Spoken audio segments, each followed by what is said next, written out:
It's that small town thump. Now hold up. This that poppin' trunk. AI-9 pistol is fully loaded, I don't give a fuck. Knock out his spine, collapse his face and lift his chin up. Rap game try to sleep on me, rewriting my way on him. Came up like Earnhardt on the last lap and I made something they ask how I'm doing. I'm creating my own influence through anti-social movement.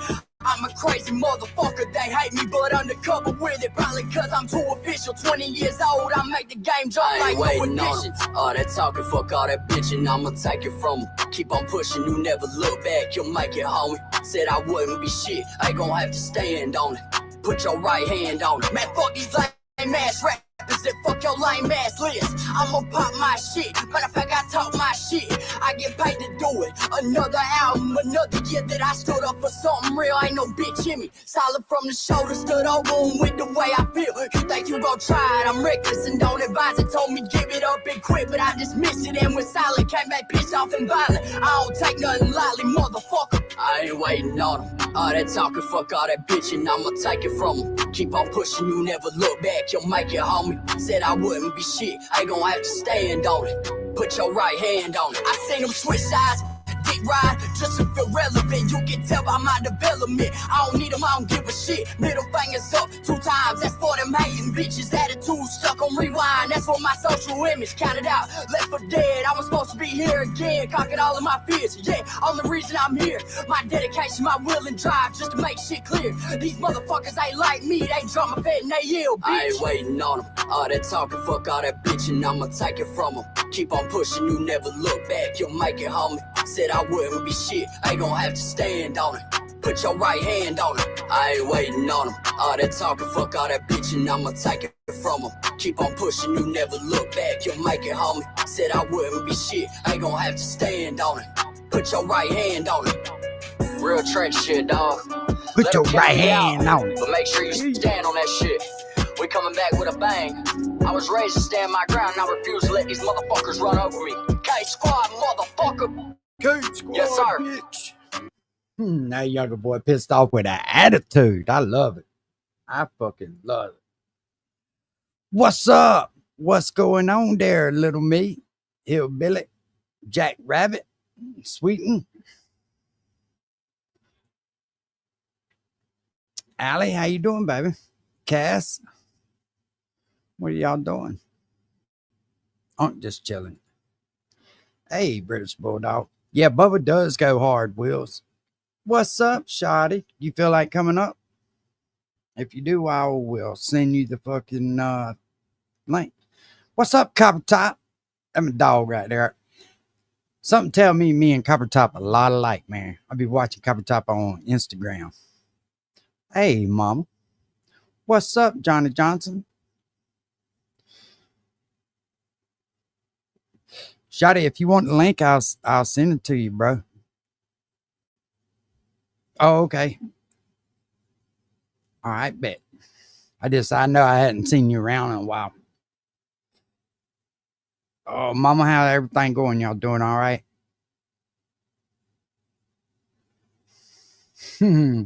Yeah, little me be cutting up on them motherfuckers. That shit funny as hell, man.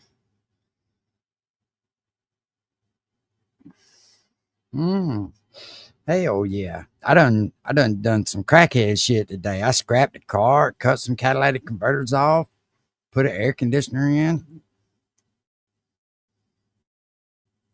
That's what's up, mama.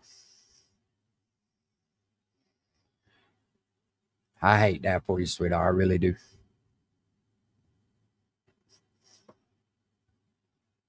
That's what's up, Shotty. It's always, man, sometimes it's best just to get off of here for a while. Me, I just fuck around because I'm bored. I don't really care. You know what I mean?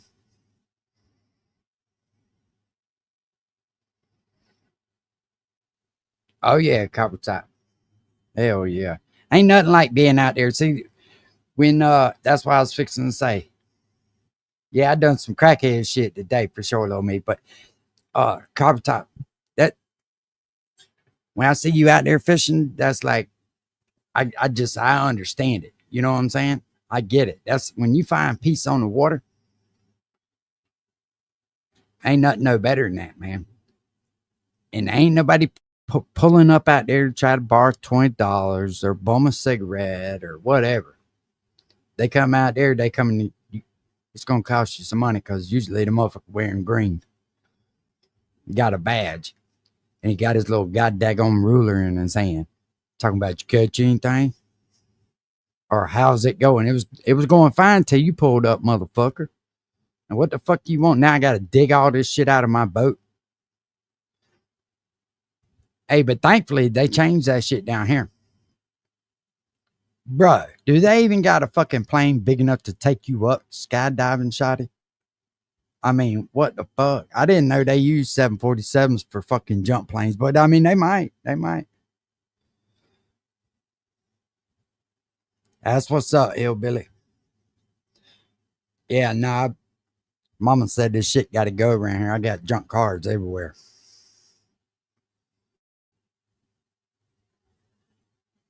That's what's up. Ain't nothing wrong with that, though, bro. Ain't nothing wrong with that.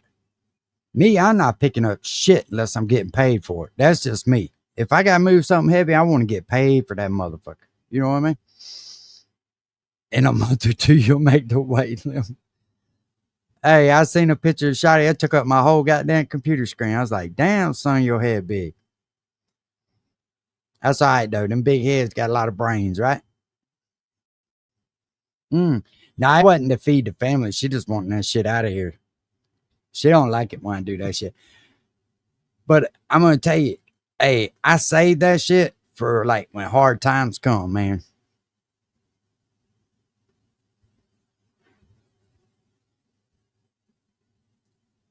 Here at the dealership, battery cords. It's the limit.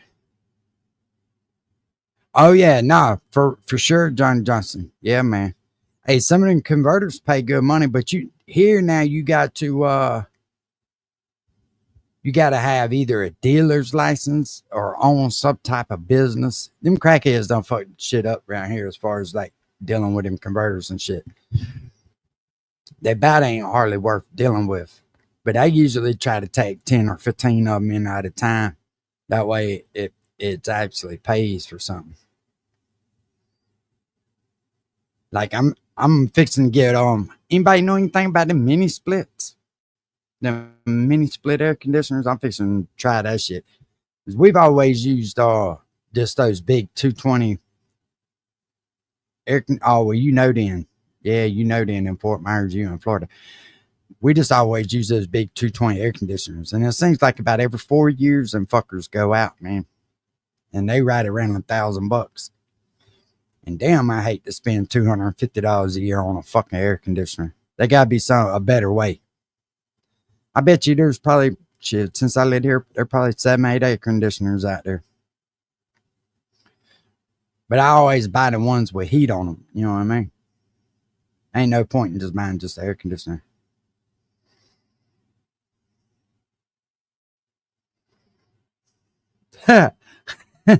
Wheels, you probably could still whoop his ass.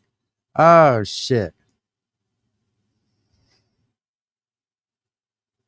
I took a half a truck bed of aluminum and got $58. Took an hour. That ain't bad though, bro. If you just got it laying around. But now, like, I don't save aluminum cans and shit because of the bees. Like, there's too many fucking bees and shit. Fucked up with that shit. My daughter used to, you know. But when she would go with me and scrap, right? And I let her have all the aluminum and copper and shit. I'd just be taking the cars. But like if it had aluminum rims and shit, if she'd jack the car up and take them off, I'd break tires down for her, you know. But hell, she got to where she was keeping the brass valve stems out of all them semi tires and shit, out of them semi rims when we switch them. Because every time I put a new tire on, I put a new valve stem. There ain't no sense in ruining a new tire over a valve stem. And bro, I see how much money she got out of a 5-gallon bucket. I was like, damn.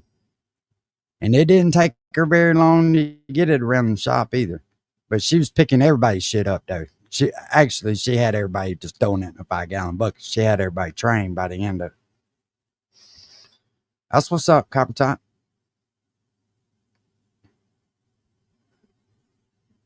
Hell yeah, Johnny Johnson. That's what I'm thinking about getting, bro. I've been looking at a couple of those bigger ones, like 14,000 or whatever. Oh yeah, Jack. Definitely a go-getter. That one there don't play about her money at all.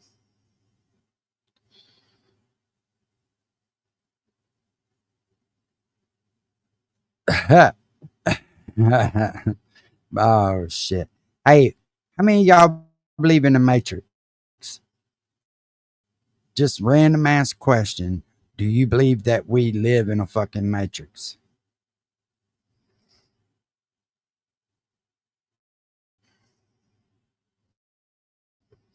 I know that couple top. You think we do, Harley? You think we live in the Matrix?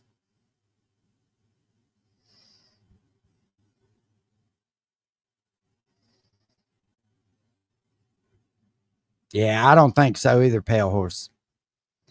I know a lot of people claim that we do, or they think that we do. I don't see how somebody could think that.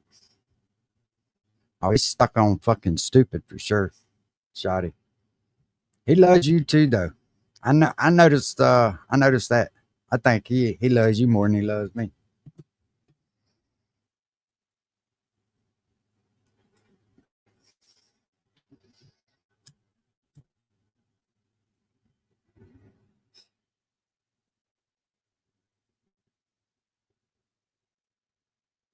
If this upside down shit is what the Matrix is, then we're fucked. I know that's right.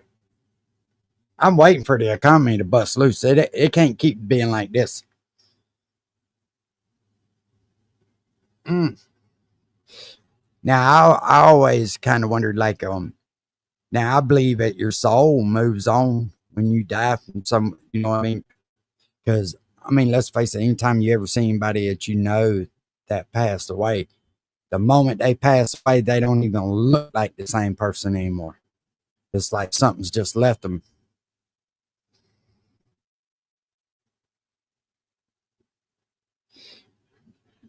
I've always felt like that. Just like with deja vu shit, you know.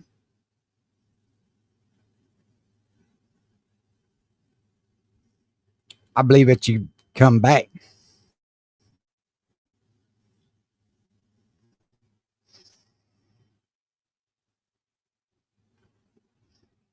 Not saying that the Matrix is real, but the only thing that's kind of got me wondering is because like everything about us is mathematical. Everything. They proved that.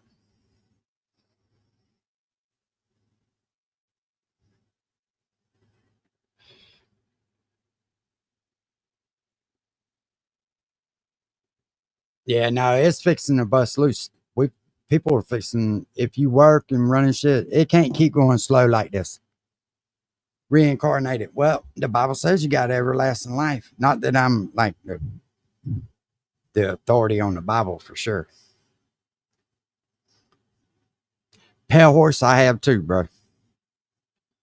I have too. Everything has a cause and effect. Hey, Deb, how you doing?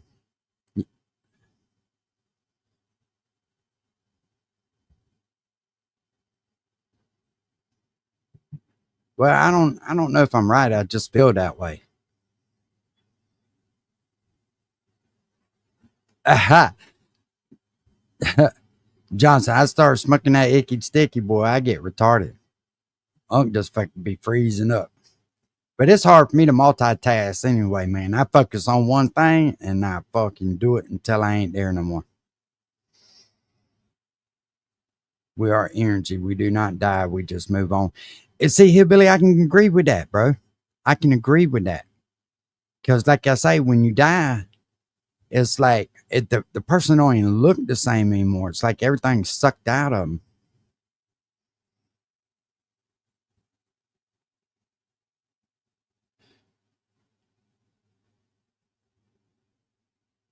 Y'all ever seen anything about that Coral Castle?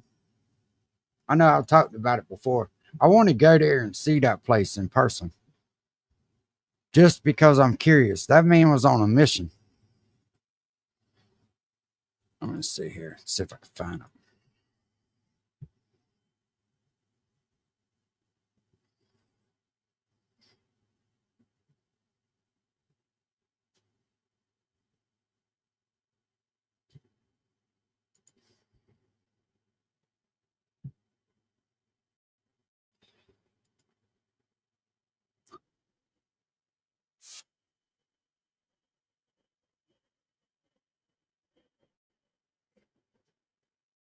I mean, they live across the street and they say, what is that thing over there? This has been here almost 100 years in Homestead. This is very recent history, but since it's so impressive, it's very well known. This has been put right next to other monuments in the world. They said this dude quarried all this shit right on site and built this. What up? Stonehenge or Machu Picchu that create that same kind of energy that is so difficult to explain. How this guy could do this all by himself, at night working, building, with nobody knowing, everybody trying to gossip and everybody trying to spy on him, but nobody ever saw him erecting the rocks or bringing them or quarry them out of the ground. So when people visited the castle, he always gave tours. That was his way of living. When he gave tours, people would say, oh my God, last week when I came, that moon wasn't here. How did he bring it? And people would gossip around and they would admire him. He was like a celebrity in his own time. Well, he worked on that place for 20-something years, and he built it for a woman, and she never came. So I guess maybe if he thought he kept building it better and better, she'd finally come, but she never came. An echo from some ancient Stone Age. More ways than one, evidently. Gallen, a 120-pound Superman. Using but the most primitive of tools, he handles huge 15-ton pieces of coral rock with the greatest of ease. This is his life. Tex, what's up? Building a great stone city that he hopes. But look at what he did. So everybody was like definitely an artist and admiring him from the distance. He was very social in the tours, but otherwise he was a hermit. It's just amazing at what somebody can do when they put their mind to it too, you know. It's really amazing. That ain't shit. Give a crackhead a 20 and fucking watch him go, baby. Amazing to come and see this part of Florida and the way the coral, you know, it all come out of the earth and just it's 500 copper top made up, you know. And a lot of people don't. They look at this and they think that, oh, it's just a rock, but I don't know. For me, it's different because I like the rocks, I like the mountains, I like everywhere I go. I think going live is 500, maybe 300, 250, something like that, and then so many hours, so many watch hours. But if you're trying to get where you're going live, dude, we'll go over and help you. We'll watch your videos for sure. We'll pass your channel around. Matter of fact, Copper Top, you're able to post it in chat right there. Once you drop a link to your channel, all you have to do is go on there and go over your channel thing and hold down with your finger is say copy. And then when you copy it and come back to the post a comment here, and hold down and it'll say paste, and then paste it in there if you don't know how to do it. End up getting rocks, you know. Edward Leeds Kalnish, originally from Latvia, right next to or Russia. somebody can help him. One of the moderators can help him. He came to this country in 1912, the same year that Titanic went under. A lot of shit, dude. Fast, dude. He fucked up, but they'll do it. For about 8 years. That's an awful job. Deteriorated his health. He was diagnosed with tuberculosis. But the belief was that fresh air and sunshine would cure you. That's why he ended up in Florida. And he erected the castles. Actually, he made 2 castles. This is the only one naming. Just go like, I didn't know that. He brought all the pieces from the first castle to this one. So that alone is impressive. There's stuff done here that nobody would ever have known of or, you know, ever seen, or, you know, they don't know how he did it. Not only that, it's beautiful. He did it for his wife, for a woman he loved, you know, it's kind of sweet too.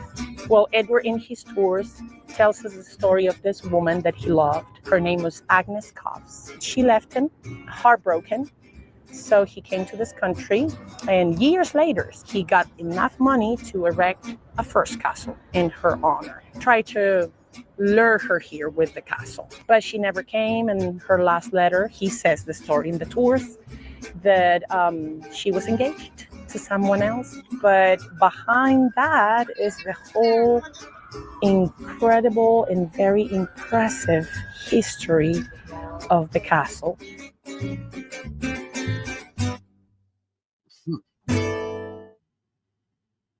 Now imagine doing that shit for a woman and she don't fucking ever come. But people look at it and think, man, how could one man do this in his lifetime? But it wasn't in his lifetime. It was in like a third of his lifetime, because the other 2/3 were spent making money to do it. It's only ever been in his head. How did he figure it out? He just started stacking one rock on top of the other and making shapes out of it. And 53 years later, this is what you got. Simple. A simple man with a big project. All right, I'm Dan Bishop, and this is the castle my dad built, Jim Bishop. We have no idea how many tons of rock and concrete he's put in there over the years. Every one of these rocks comes from locally off the National Forest road ditch. Hey, Copper Top, you need 8 more subscribers. Surely there's 8 people in here that will subscribe to Copper Top so he can start going live.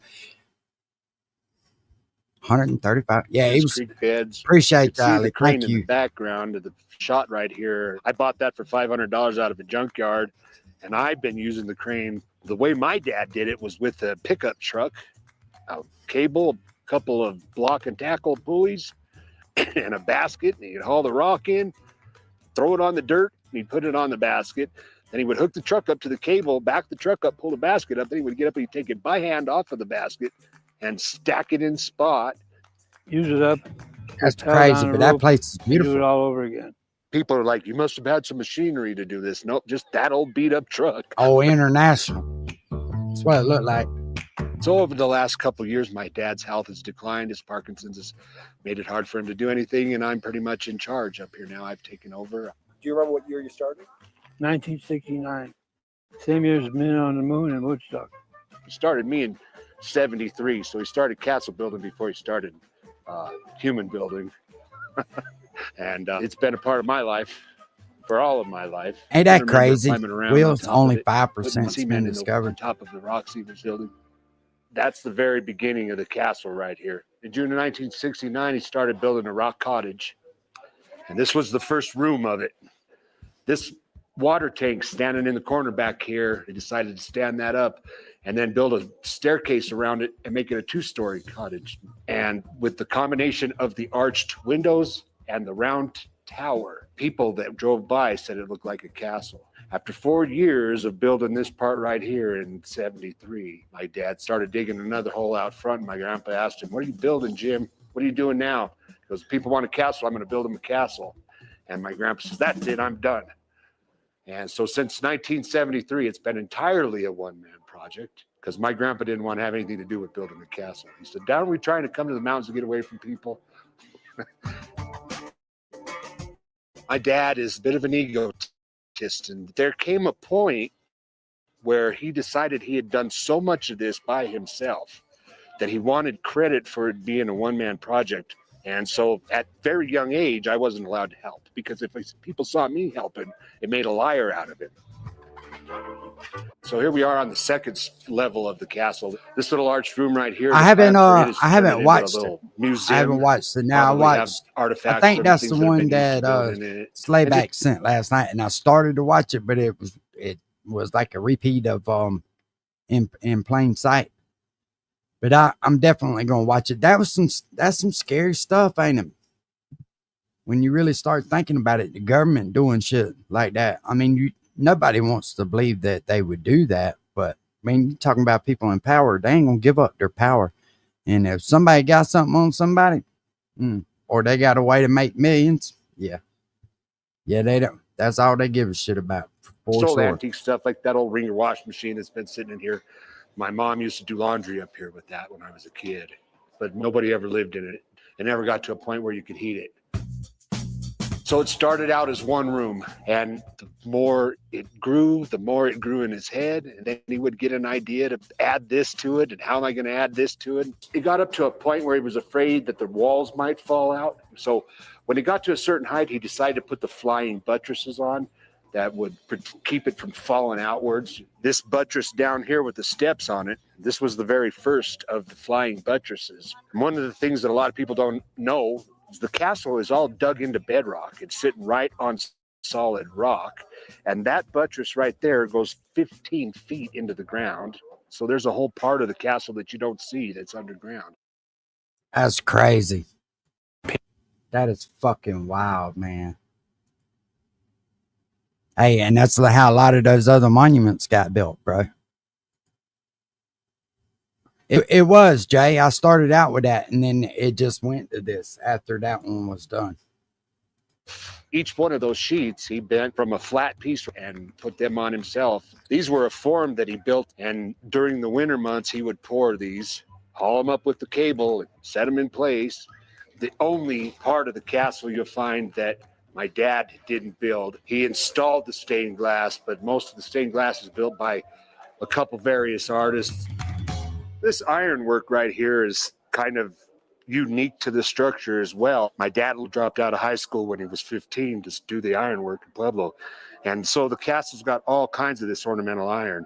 In the early years, it was just weekends in the summer. The rest of the time, he worked for a living, building patio covers, window guards, railings, stuff like that. Or he would have extra material from a job, figure out a way to place it in the castle. It takes a lot of abuse. If there's anything I have to do to maintain the place more than anything right now, is come in and weld new tread plates on the stairs. Get a lot of people in here. It's a very big tourist attraction. A lot of That's people crazy, all over man. the world. It's been on international TV channels. Word of mouth gets out there. We don't do any advertisement. We depend on just people going out and telling their family that, hey, you know what we saw? So this is the part we call the Great Hall. But how the fuck would you heat that weddings, place? There's been musical events. For a while there, my dad kind of went a little nuts and let the ravers have weekend parties here. That was pretty insane, but they loved it. That one rave, there were like 50 people that had just collapsed in the middle of the night one night, just sleeping upside down in the dirt. And the tourists come in on a sad Sunday morning, just couldn't figure out what was going on, right? My dad loved the raves and the attention he got from it. Because if there's anything more that has built Bishop Castle than just sheer determination, is the attention he got while he was building it. They still call sometimes wanting to know if they can throw a rave, but the county imposed an injunction against the all-night musical parties here. So Say they want the party to right fuck there, they're down. all uniform, right? They were built on the ground in sections, and then he had a big scaffolding, and he put the first one up. They put the second one up, and he moved the scaffolding back, and he just worked his way back. What y'all? Hey, assembled in wait, place. bullshit. What do y'all think them pyramids are? What would be your guess that them pyramids are?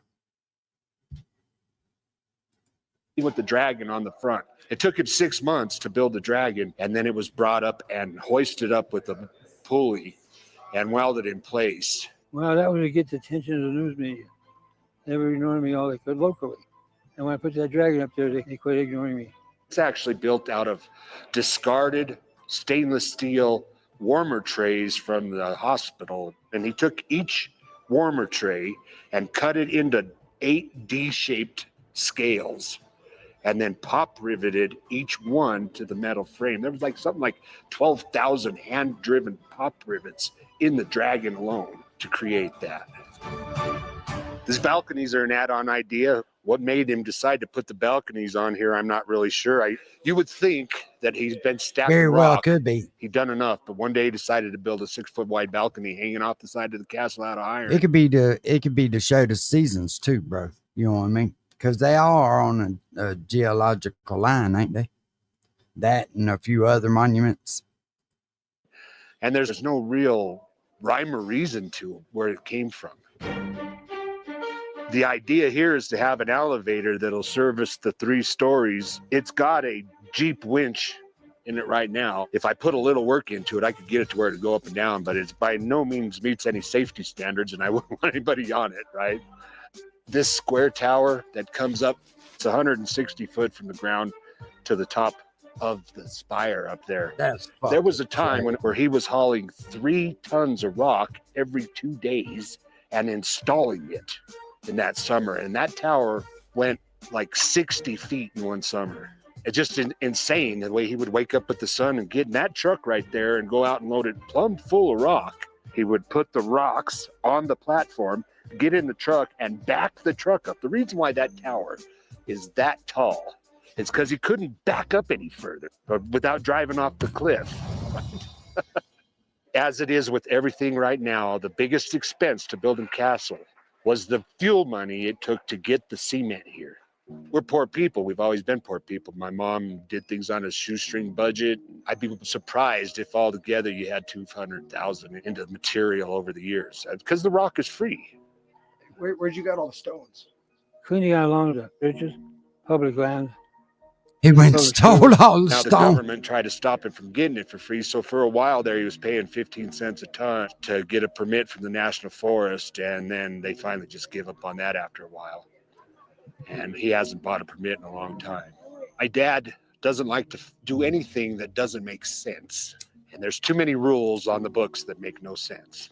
When he was a young kid, Oh, Pop was a fucking fighter, wasn't he? Seven Falls. And it was all my grandmother and grandfather could do to pay the admission price to get in. And then when he got in, he was climbing on some Bro, them rocks. people were big back in the day. Loudspeaker, hey, you Jay. little kid. I think there were fucking giants that built the pyramids. And I don't think that we'll ever know. They're scared to tell us the truth about things like that. I mean, fuck, you can go and do your research and you can find, I think it was 3-inch fucking molars. Think of a damn human tooth 3 inches long. I mean, come on. Even the Bible says stuff about giants. Kid on the mountain, get off of there, and it embarrassed him. And so he decided when he was a young kid that he was going to do something for the people where it didn't cost a lot of money for a poor man to go and enjoy it. And then he wasn't going to tell people how to act when they got there. Me and him both consider this to be one of the last true places of freedom in the world. You might, if you stick around here long enough, catch somebody climbing over the edge of the top and swinging off from a rope. It's not unheard of for people to do crazy stuff like that up here. And as a bishop, the guy running the place, I'll just stand back and watch. You know, anywhere else you go, you got to sign some insurance waiver and all this. But because we don't charge, we're not running a business. We're not responsible for their welfare. It's an enter at your own risk. If you do not agree, do not enter. This is private property. I have this theory that in the safety-minded world that we live in, we actually create danger by masking it. Nobody's ever fallen off of this, but as they come up, they're scared to death. They're hanging on tight. They're not testing this or that. They're not leaning on a railing. Absolutely going, not. What happened here? They're afraid it's going to fall off. Therefore, they don't push on it, right? Amazingly, in the years, nobody's ever gotten hurt on this thing, really hurt. We looked into trying to insure it. Nobody will touch it.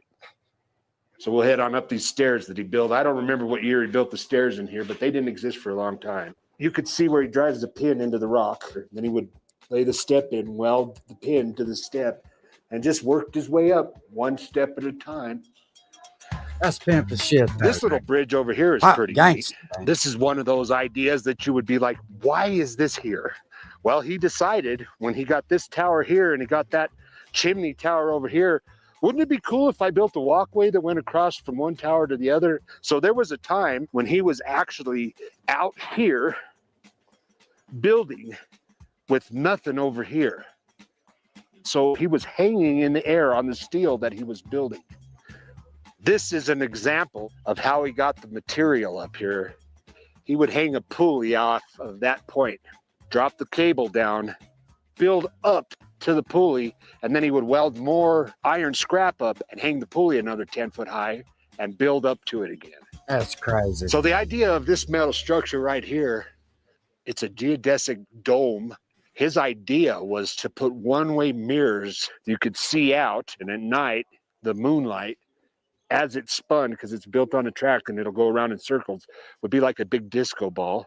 And that if there were aliens visiting from outer space, it would attract them. And then we could open the place up free to aliens as well. The big permanent picture in his head that I think I have a similar picture in my own head is 2.5 acres surrounded by a wall with vendors and like a Renaissance festival happening all the way around the 2.5 acres. I just see it get bigger, but being retired, it won't. I pray to God every night that I get back to my old self and start working again. There's this thing going on right hear now that? with my dad where he might be better off in a retirement What's up, home, Snowman? but I believe in the same kind of dad where Back to my old, but being all the way Listen around to what the he 2.5 says right here. acres. I think I this just is see it important. get bigger, but being retired, it won't. I pray to God every night that I get back to my old self and start working again. There's this thing going on right now with my dad where he might be better off. You talking about a fucking driving force? Some men are just built to fucking work. When you hear something like that, that's fucking, whew, that's something else, man. That's a man's man right there. Don't ever get it twisted. In a retirement home, but I believe in the same kind of freedom that he does, and this is where he wants to be, sitting out there telling the story to people. I enjoy people's company. I like to show them what I've done. Hopefully we can keep him right up here till the day he dies, because I know this is where he wants to be. I'm Jim Bishop, and the castle is the coolest thing I ever made. That's what's up, though. I'll tell you what, you won't never starve with a man like that around, for sure. They damn sure gonna work. That's what's wrong with most motherfuckers today. They don't want to work. Yeah, hillbilly, for sure, man. Like a man's only truly as happiest when he's working. Yeah, snowman, and then when you're not, I'm sure you probably wishing that you was. You know, them bills still coming in, you still got fucking load to go deliver, whatever, you know.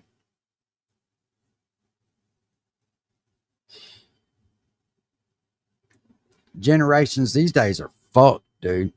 They really are. I watch these kids today. They ain't got no fucking idea of what real ass busting work is.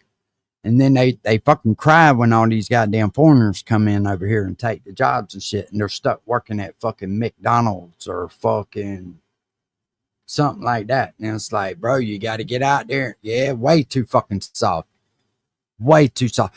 There's no reason in fucking hell that an able-bodied man should be getting fucking food stamps. I don't give a fuck where you live at and how much work's there. Move. Pack your shit up and go where the fucking work is. There ain't no reason for that shit. Bro, you know how far I've been all over this fucking country working, doing fucking different shit? Remodeling fucking apartments, fucking just whatever. Yeah, hillbilly, that's what a man does. A fucking bitch sits around and waits on a goddamn food stamp card to come in. Now everybody can work, and I get that. But if you're able-bodied and there ain't nothing wrong with your body, you're physically able to get up and go to work. If you don't, fuck you.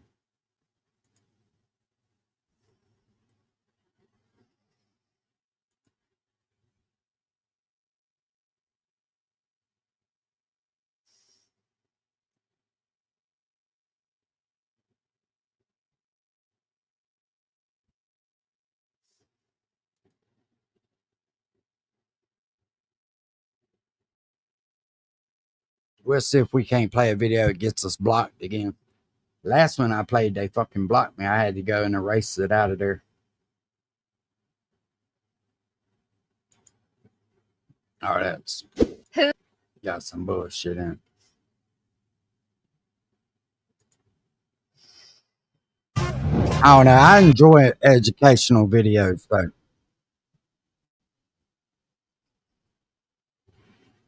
Oh, I'm sure it does, Snowman. That's a rough, fast job you got. I couldn't be going like that every day. I mean, I have, but I don't want to be. Hey, and then another thing, these motherfuckers that don't know shit want more than the fucking experience, man. It's like, get the fuck out of here, man. Oh, I ain't working for less than $20 an hour. Motherfucker, you don't even know what to do. It's a shame. This motherfucker probably one of the smartest people that's ever lived. And he died broke as fuck. A lot of other people made money off of him, though.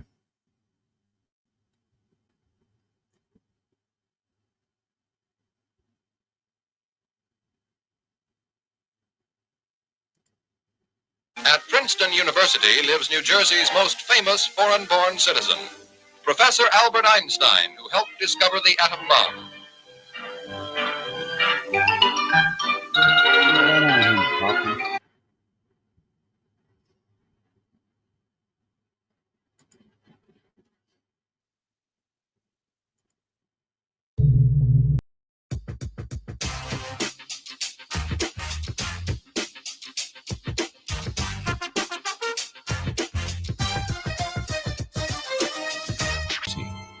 I don't care who you are.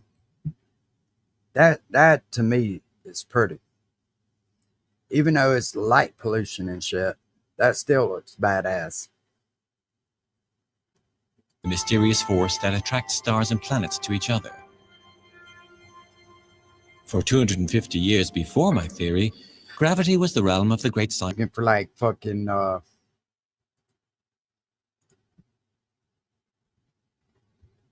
like wireless electricity.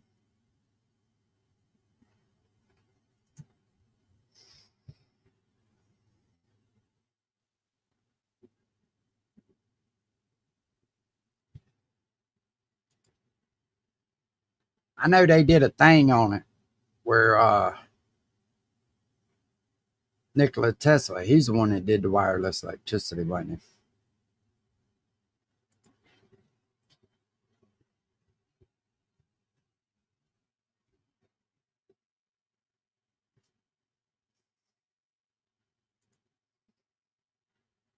Except there we go.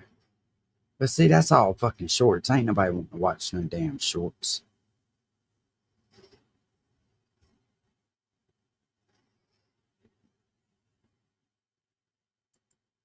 Let's see what this motherfucker talking about.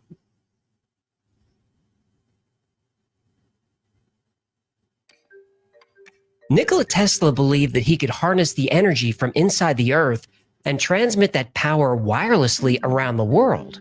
He didn't just believe it, he fucking done it. Or he didn't do it around the world, but he damn sure fucking transmits electricity wirelessly. Early experiments were successful. And Westinghouse, I want to say it was Westinghouse that shut him down on it. After his death, there is no evidence left of Tesla's wireless power technology. Or is there? For years, we were taught that the Great Pyramid of Giza was a tomb for a king. It wasn't. It had a different purpose. Tesla didn't invent wireless power. It's been here for 5,000 years, and probably a lot longer than that. And that's probably what the pyramids were for. Okay, why were the pyramids built? Storage for dead mummies? Dead mummies? It's a tautology. Mainstream Egyptology says that the Great Pyramid of Giza is a tomb built for Khufu, the 4th dynasty Egyptian pharaoh who ruled 4,500 years ago. But the Great Pyramid doesn't have any characteristics of other Egyptian tombs. The Great Pyramid contains no artifacts, no hieroglyphs, and no elaborate wall art. It's been argued that the granite sarcophagus found in the king's chamber once contained Khufu's mummy. There's no evidence that a mummy was ever there. No mummy has ever been found in any pyramid, ever. Ancient Egyptians considered their pharaohs God. Let me ask you this. That looked like a fucking horse trough to me. That looks like a fucking horse trough that held liquid of some kind. And in it, with it being in a chamber like that, it probably contained gases. Once contained Khufu's mummy. There's no evidence that a mummy was ever there. No mummy has ever been found in any pyramid, ever. Ancient Egyptians considered their pharaohs gods. No, pale horse. The Great Pyramid is a strange structure for God. If they was putting chemicals in that thing, the ventilation shafts that was in there would let out stuff, like probably fucking light. You know what I mean? Set it on fire and it would probably light up the whole area. Small chambers, narrow shafts, no markings at all. The way the pyramid was built and the materials used to build it suggest it had a different purpose. The sides of the pyramid are aligned with the compass with such accuracy that only modern engineering can match it. The Great Pyramid is a mountain made of 2.5 million blocks of stone, weighing 6 million tons, piled 481 feet high. Its footprint is over 13 acres. To align this construction within 1/15th of a degree of true north is impossible precision. The base of the Great Pyramid is leveled to within 3/4 of an inch. The only way to do this with modern structures is to use lasers. Even though the sides of the pyramid are over 755 feet long, made of stone blocks weighing between 2 and 40 tons each side is within 2 inches of any other. That's 99.98% accurate. Fun fact, the pyramid doesn't have 4 sides. It actually has 8. Each side is slightly concave that you can only really see from directly above, or when the pyramid casts shadows during the equinoxes. And yes, those angles too are perfect. Whoever built the pyramids somehow knew the size of the Earth. If you take the height of the pyramid and multiply it by 43,200, you get 3,938.685 miles, which is within 11 miles of the polar radius of the planet. That's 99.7% accurate. If you take the perimeter of the base of the pyramid and multiply that by 43,200, you get 24,734.94 miles. That's the Earth's circumference at the equator within 99.3% accuracy. We know that the ancients were obsessed with equinoxes, when the day and the night are the same lengths. The length of the day and night on an equinox is 43,200 seconds. Now, skeptics will say this relationship between 43,200 and the size of the Earth is forced. They say, well, the planet is different sizes in different places, so this is just a coincidence. No, is this one of those episodes where we make the skeptics look like idiots? A little bit, yeah. No, good. I love those. Don't gloat. Oh, the skeptics! Actors, we can make you believe we know what we're doing, when in fact, we do not. Whoops. I have no idea what these... You saying you think it was Most built of the before the Ice Age? Great Pyramid is constructed of nummulite limestone, the reddish-brown blocks that we see today. This rock is found close to the site and is abundant. But the builders of the pyramid also used unusual materials not found locally. Yeah. The exterior of the pyramid was once covered in casing stones made of bright white limestone. What's up, dear They were Bill? polished smooth and fit together so tightly that no seams were visible. These casing stones were cut and shipped from a quarry in Tura, almost 500 miles away. That's like carrying thousands of 10-ton stone blocks the length of the entire state of Florida. They must have been special. Unlike the limestone cut locally, Tura limestone lacks magnesium. This makes it an excellent insulator. Limestone can carry an electrical current. Tura limestone can't. Interior chambers were built with a rare type of granite called rose granite, also brought from hundreds of miles away. This granite has a high concentration of silicon dioxide, also known as quartz. When quartz is compressed or even just moved, it creates a charge called piezoelectricity. One face of the quartz will have a positive charge. The other will have a negative charge. Connect the two faces together and you have an electrical circuit. Because of this property, quartz is used in all kinds of modern devices like watches, clocks, TVs, GPS units, and on and on. To charge a watch that uses quartz, all you have to do is shake it. And if you've ever used a barbecue lighter, the voltage is created by a quartz crystal. The king and queen's chambers were built with granite that is 85% quartz. The tunnels and passageways are also lined with quartz-rich granite. If pressure was applied to all this granite, it would generate a tremendous amount of electricity, turning the pyramid into a giant power plant. And there's proof that this is exactly what happened. The idea that the Great Pyramid was a power plant is not new. It was first proposed in the 1970s. It was and is considered a fringe theory. Ooh, those are my favorite kind of theories. I know. The fringier the better. Fringia? Fringia. No, that doesn't sound right. What's your problem? Oh, I'm sorry. Is the show interrupting your train of thought? Sarcasm, nice. Well, what do you expect? I'm trying to set up the show here, and it's not easy to do when you're jumping in with comments. As more and more discoveries were made over the years, more evidence emerged that the Great Pyramid as a power plant wasn't fringe science, but actual science. One of the most compelling cases comes from Christopher Dunn. He believes the process starts in the subterranean chamber. Below the pyramid are aquifers. As water moves through the underground cavities, sound waves are created. The frequency of these waves resonate with the Earth's natural vibration. As those waves move up through the pyramid, a process is used to magnify, focus, and convert the sound into energy. The Queen's Chamber was used for a chemical reaction that created hydrogen, and there's substantial proof of this. There are two interior shafts that lead to the Queen's Chamber. The northern shaft has traces of hydrochloric acid. The southern has traces of hydrated zinc chloride. Combining these two chemicals creates a volatile reaction that generates hydrogen, a lot of hydrogen. This hydrogen gas would flow from the Queen's Chamber through the horizontal passage and into the Grand Gallery. The Grand Gallery is also made of granite. As the hydrogen gas builds up, the pressure compresses the granite, creating electricity. This electricity also ionizes the air, increasing conductivity. Within the Grand Gallery were 27 or 28 pairs of resonators that would vibrate and emit sound. The hydrogen atoms would organize themselves into waves in sympathy with the sound waves of the gallery. These sound waves further excite the stone, creating even more electricity. Oh, so let me get this straight. You stick the shafts into the queen's chamber, which gets the stones excited? That's right, but somehow when you say it, it sounds dirty. I'm a naughty, naughty fish. Acoustic engineers have determined the gallery resonates at 440 hertz and naturally emits an F-sharp chord. 440 hertz and the F-sharp. Why don't they fucking do the experiment again?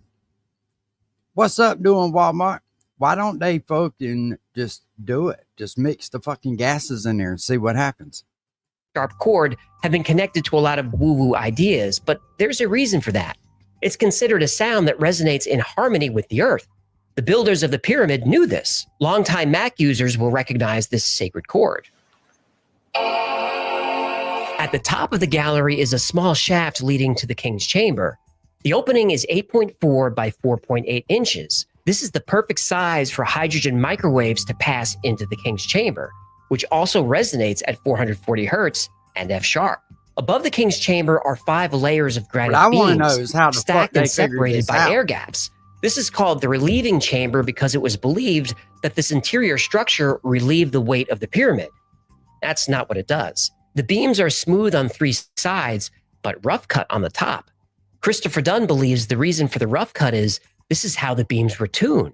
The builders could vibrate the granite beams and slowly chip away at the stone until they resonated with an F-sharp chord, which they do. The king's chamber is what's known as a Helmholtz resonator. When you blow air across the top of a bottle and create sound, that's a Helmholtz resonator. Change the volume of liquid in the bottle, or change the volume of stone within the chamber, you change the pitch. The entire complex is a giant musical instrument. Now, some skeptics reluctantly agree that the Great Pyramid has musical properties, but for skeptics to consider the pyramid as a power plant, they would need evidence to show that a giant stone pyramid would respond to electromagnetic energy. There was no evidence of that until 2018. Oh, shit. Whether true or not, it's scientifically possible that the Great Pyramid was a structure for creating, harnessing, and focusing energy. The exterior was made of material that insulates electricity. The interior was made of material that conducts electricity. The chambers were made of material that creates electricity. The next piece of evidence is the pyramid's ability to focus EM energy. In 2018, scientists used radio waves at different frequencies to see if the Great Pyramid would interact with electromagnetic waves of a resonant length. Their experiments proved that in a resonant state, the pyramid can concentrate electromagnetic energy in the internal chambers as well as under its base. Resonance in the pyramid can be induced by radio waves with the lengths ranging from 200 to 600 meters. The closer to 200 meters, the more dramatic the effect. A year after that, in 2019, Eric Wilson published a paper called A Large-Scale Thermal Acoustic Generator. The paper describes how, when granite and other rocks are vibrated, electrons will migrate through the rock and up to the surface. By combining science and music, the builders of the pyramid created a power-generating machine tuned to the natural harmonic of the Earth's vibration that primarily comes from the tidal energy created by the moon's gravity. This technology, created thousands of years ago, could generate unlimited clean energy. But how did they get the energy out? That brings us back to Tesla. His Wardenclyffe Tower was built on top of an aquifer, with copper and iron rods extending down into the water. When electricity was sent into the tower, it was to be transmitted around the world through the atmosphere. The pyramid is also built on an aquifer, and copper pipes and iron rods have recently been discovered there. If the capstone was made of gold, the energy concentrated inside the pyramid would have been drawn to the top and transmitted to the atmosphere. Tesla's wireless power distribution system used the resonance of the Earth, just like the pyramid. And just like the pyramid, the energy generated by Tesla's tower would be unlimited, clean, and virtually free for everyone on the planet. But Tesla's tower was destroyed by outside forces. There's evidence that the Great Pyramid was destroyed from within. What the fuck? In the year 1900, Nikola Tesla convinced J.P. Morgan to fund a project to create a wireless communication system. When Tesla received the funding, he decided to scale up the project. Rather than transmit messages around the world, he would transmit power. Tesla had already demonstrated that wireless power would work on a small scale. He famously had light bulbs scattered on the ground that would illuminate when a Tesla coil was activated nearby. Now he wanted to go bigger. He explained this world-changing technology to JP Morgan and asked him for more money to complete the project. Rather than support Tesla, Morgan pulled his funding, claiming breach of contract. JP Morgan owned General Electric, which would be made obsolete.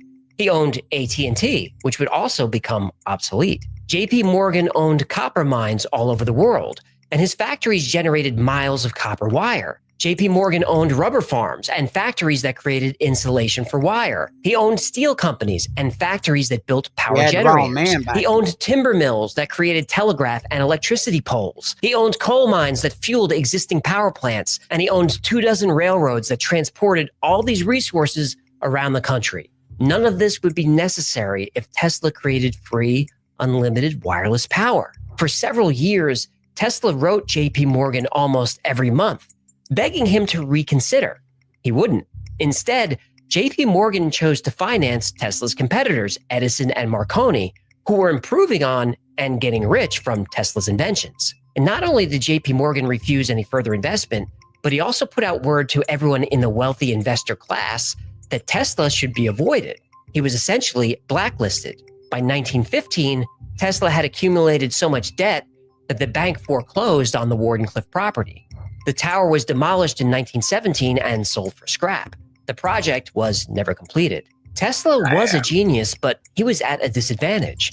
Men like Edison and Marconi knew how to bring Tesla's inventions to market. They knew how to make technology accessible. And most of all, they knew how to play the game. You don't bite the hand that feeds you. That's why 84% of the world's energy is created from fossil fuels. It's also why Tesla died alone and broke. Yeah. At Granger, we have over 1 million products, including the ones that help keep your workplace. Fucking greed is a motherfucker. Greed It's is a possible that the Great motherfucker. Pyramid suffered some catastrophic event that caused it to stop working. In addition to hydrochloric acid, there are And while you bullshitting, that could have been what caused the Ice Age. Who knows? He was poisoned. traces of sulfuric acid in the southern shaft. In the northern shaft, there's zinc chloride and ammonium chloride. These chemicals can create hydrogen without being mixed, but if you do combine ammonium chloride with sulfuric acid, you get more than a reaction. You get an explosion. Because of the structure of the pyramid, this explosion could be controlled, but there's evidence that an uncontrolled explosion may have occurred. In 2001, in the Grand Gallery, scorch marks were discovered in the ceiling above where the resonators would have been. In the King's Chamber, cracks have been found in the granite beams. At first, this was thought to be caused by an earthquake, but the damage was only found in areas of the pyramid where the flow of highly compressed, heated hydrogen occurred. The walls in the King's Chamber have been pushed out over an inch. It takes a lot of pressure to push tons of granite out that far. The Great Step outside the King's Chamber also shows extensive damage like that from an explosion, not an earthquake. Other parts of the interior also show signs of charring. When the southern shaft was discovered, it was coated with salt about an inch thick. This would happen if hydrogen was boiling and bubbling up the shaft. What caused the pyramid power plant to explode is not known, but Christopher Dunn believes it was some sort of cataclysm, not an earthquake, but maybe an asteroid impact. There's a problem with this theory, though. The ancient Egyptians kept meticulous records of everything. There is no record of an impact during this time. Dunn believes it happened thousands of years earlier. And that brings me to this thought. Skeptics will say if the ancient Egyptians used electricity, there would be documentation, even hard evidence of it. You'll see true believers point to glyphs that look like light bulbs, but I honestly think that's a stretch. There's no evidence the Egyptians worked with glass or any components used to make a light bulb. So why is there no evidence of the use of electricity in ancient Egypt and no record of electricity being generated by the Great Pyramid? Well, because the ancient Egyptians didn't build it. Yeah, that's what a lot of them think they did. There really is no debate by mainstream academics about the who, when, why, or how of the Great Pyramid. It was built by ancient Egyptians in 4500 BC as a tomb for Khufu, and that's that. But what if none of that is true?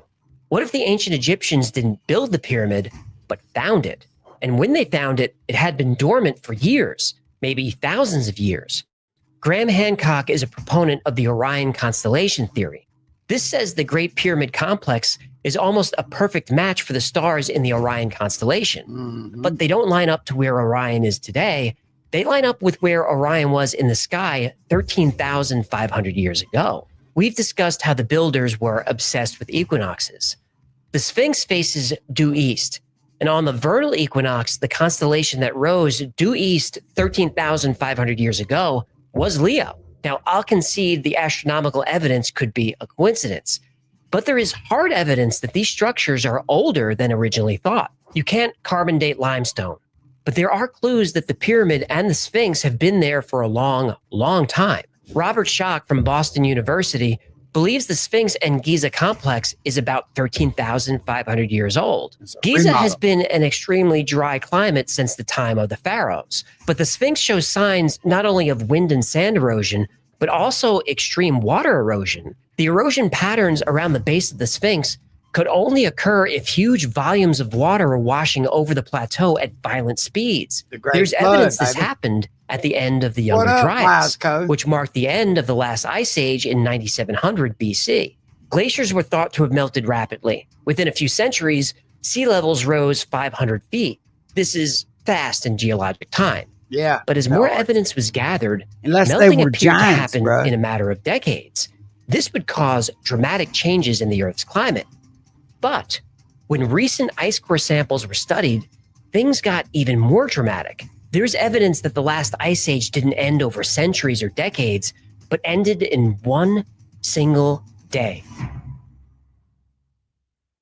Some claim that an asteroid impact caused the last ice age to end. A worldwide disaster like the Chicxulub impact that wiped out the dinosaurs.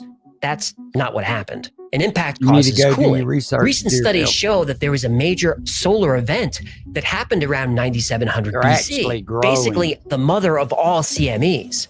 A violent plasma storm hit the Earth and overwhelmed the Earth's magnetosphere, which is our defense against solar radiation. Without the protection of the magnetosphere, massive lightning strikes happened all over the Earth. Let me ask y'all. It wasn't. It had Shit. How far did we just fucking fuck up? length of the entire state of Florida. They must have been special. Unlike the limestone stone pyramid would respond to electromagnetic energy. There was no evidence of that until 2018. And we went way back.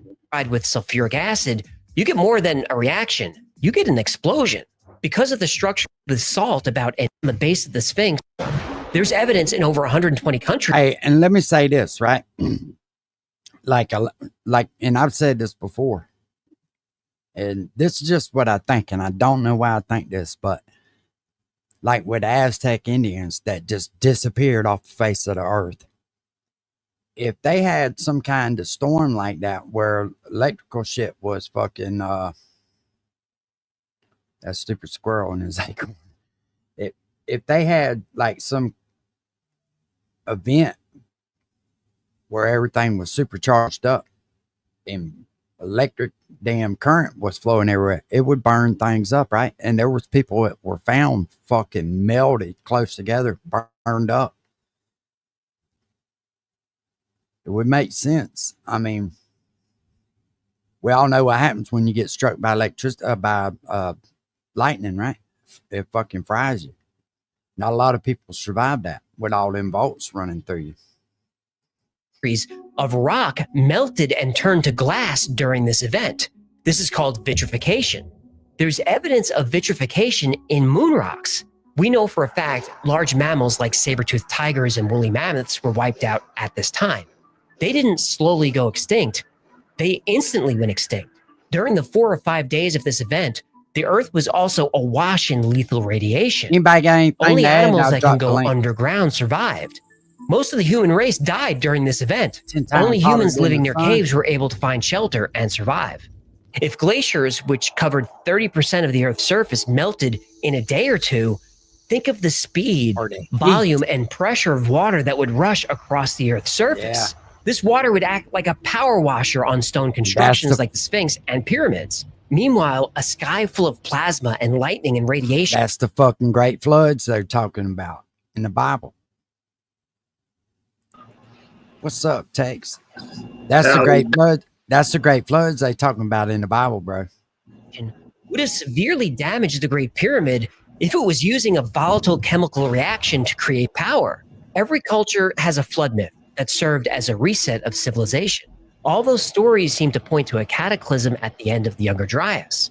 Myths of lost continents like Atlantis also fit into this timeline.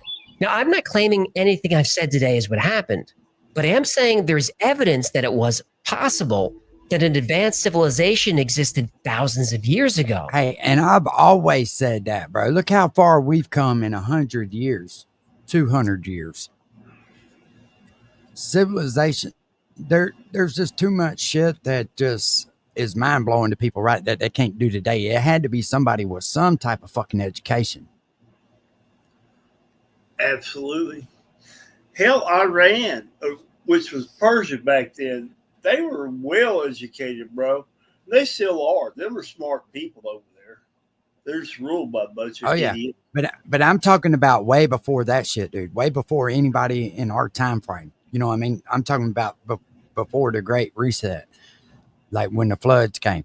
I've always told my wife, me and my wife talked about this shit a few times, and I'd be like, nah, them people were geniuses back then. Why they think that they're fucking cavemen? I was like, that's just people that survived some kind of event. You know what I mean? It doesn't make any sense to think everybody was just plumb fucking dumb back then. You know how many different species of humans have been on this earth that they know of? No. I want to say it was either 7 or 11. I know it was like you had Neanderthals, or however you fucking pronounce it. Us, just different ones. We'll look it up here in a minute, though. That civilization had the technology to create unlimited clean energy. Then the glaciers melted, a great flood came, solar plasma and radiation destroyed a significant amount of life on the planet. And if that water then disappeared. If that water got in that fucking pyramid because of the water flooding and mixed them chemicals together uncontrollably, it could create an explosion. I mean, it makes sense.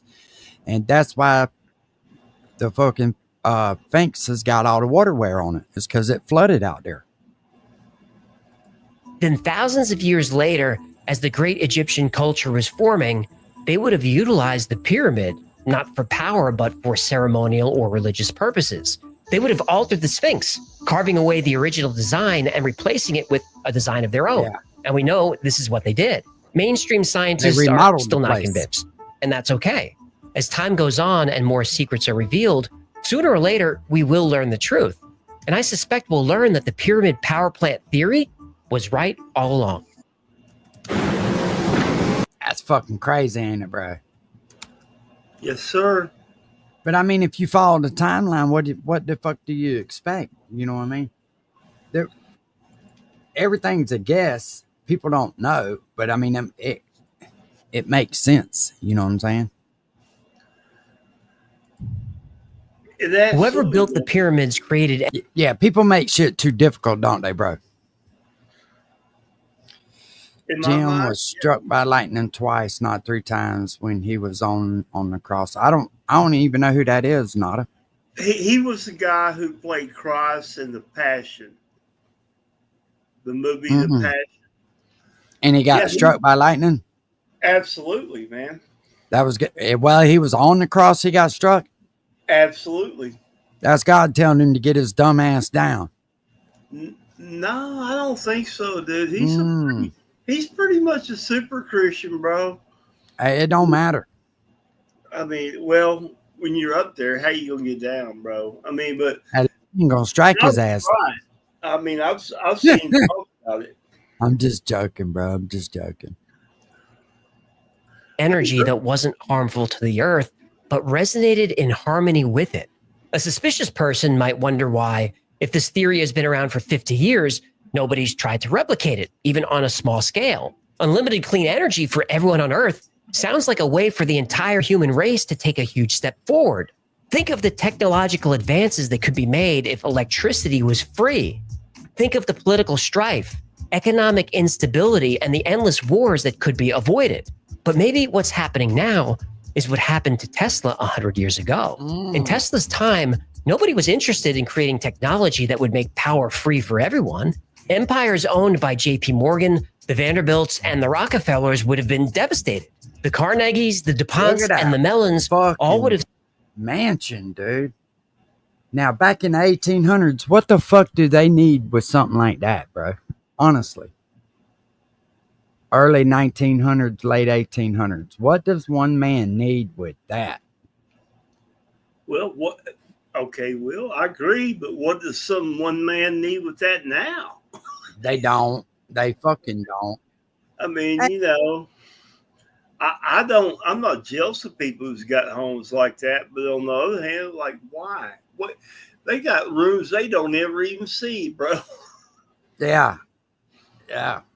Seen significant losses. These families owned all the energy production and distribution in the United States. Their companies were the lifeblood of American industry. The families were American royalty.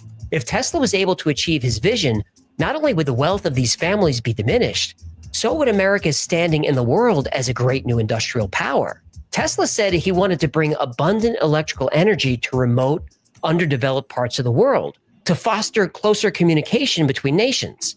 This couldn't be allowed to happen. America and the corporations that controlled it would never have given up their advantage. They still won't. When Tesla died, the FBI and agents of the OSS were, for some reason, close by. Tesla's documents were stored in 80 boxes, all organized and numbered by Tesla himself. Only 60 boxes were discovered. And since then, a few scientists have stated that Tesla's invention would have never worked.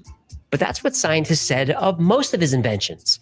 Viewers of this channel know that most science is bought and paid for by corporations and governments. This is especially true in the last couple of years. Yeah, they won't let you make nothing unless they can make something off of it. If it's just to make somebody's life easier and it's free, they're not going to go for it.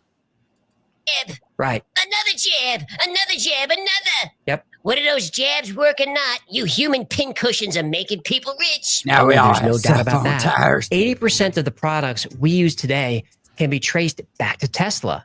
But the technology that we really need now more than ever is inexpensive, clean energy.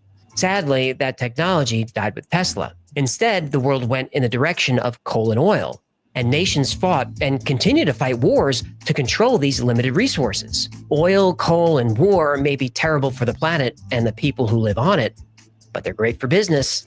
And for all his genius, that's something Nikola Tesla never understood. Thank you so much for hanging out with me today. My name is AJ, that's Hecklefish. This has been the Y-Files. If you had fun or learned anything, do us a favor and like, subscribe, comment, and share. I hate to give you homework, but that stuff really helps. And like most topics we cover on the channel, today's topic was recommended by you. And if there's a story you'd like to see or learn more about, go to theyfiles.com/tips. And special thanks to our patrons who make this channel possible. We couldn't do it without you. And if you'd like to support the Y-Files, consider becoming a member on Patreon or grabbing something from the Y-Files store. That shit's fucking crazy, ain't it, man? I think the modern day man and woman, they struggle that we don't know everything. There's a lot of people who knew a lot of stuff back in the day, bro. Mm.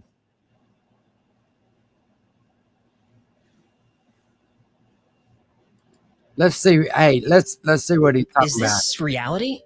Well, we're experiencing something right now. So maybe the better question is, what is reality? Could everything we see, everything we experience, everything that exists in our entire universe be artificial? Supporters of simulation theory believe that not only is it possible that we're living in a simulation, I'll check it out, it's Motivated. likely. And the more we look for Right evidence, now, I'm just on the more this. we find. Let's find out why.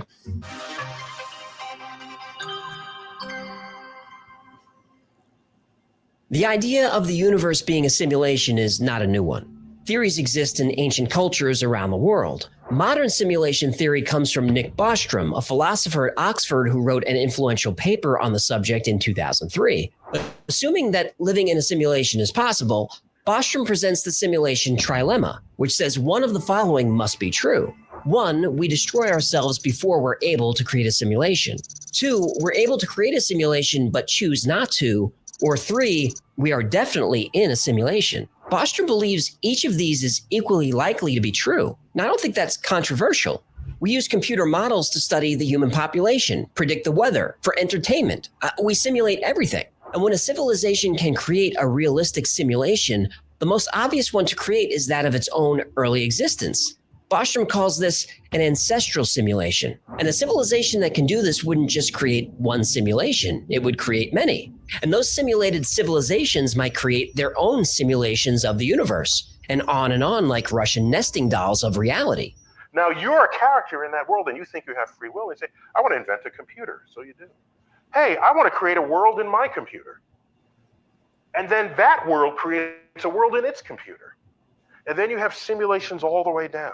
When Elon Musk was asked what he thought the chances were that our reality is the original base reality, the odds that we're in base reality is 1 in billions.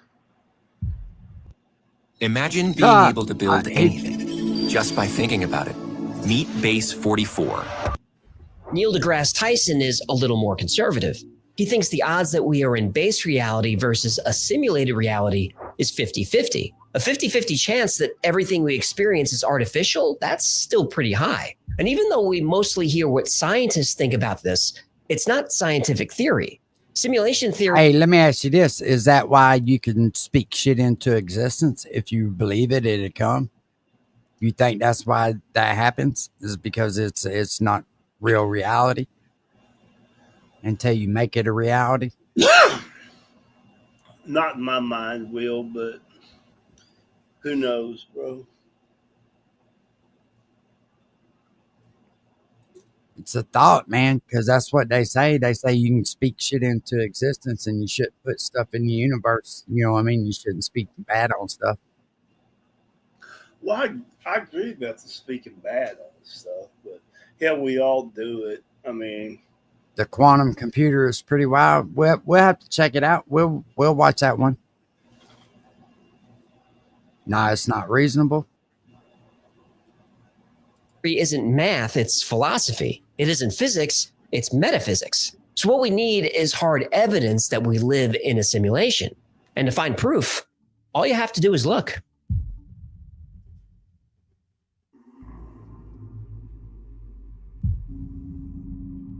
Let's start at the beginning. There was no space or time. The contents of the entire universe were concentrated to the size of a tennis ball and had a temperature of a quadrillion degrees. Then suddenly, the Big Bang. Everything explodes outward faster than the speed of light. Then about 14 billion years later, we've got galaxies and planets and ice cream and K-pop. Motherfucker say ice cream and K-pop. The K-pop. Me too. Okay, if before the Big Bang there was no space and no time, what was there? What about the beginning of the universe from the religious point of view? God created everything. Fine. Where was he before? What caused the Big Bang to happen in the first place? What made God decide to snap his fingers or wiggle his nose or whatever he did to make everything happen? If you ask a physicist to explain what existed before the universe, they'll give you an answer about quantum foam, dark energy, or something just as bonkers as the Big Bang. Ask a theologian what existed before God created the universe, and you'll get an answer equally as confusing. But what does make sense is that the universe was just sitting there dormant. Then someone somewhere decided to boot up a program. And in that program, our program, are all the laws of the universe. Electromagnetism and gravitational force are written into the program. The speed of light gets a value. There's code for Planck's constants of mass, speed, and time. Avogadro's number is in there, along with a bunch of other rules that govern the behavior of everything that exists.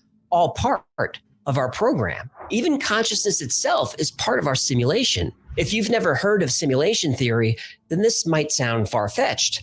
But some of the world's most respected scientists, technologists, and philosophers believe that it is more likely than not that we are living in an artificial reality. So, how do we prove it?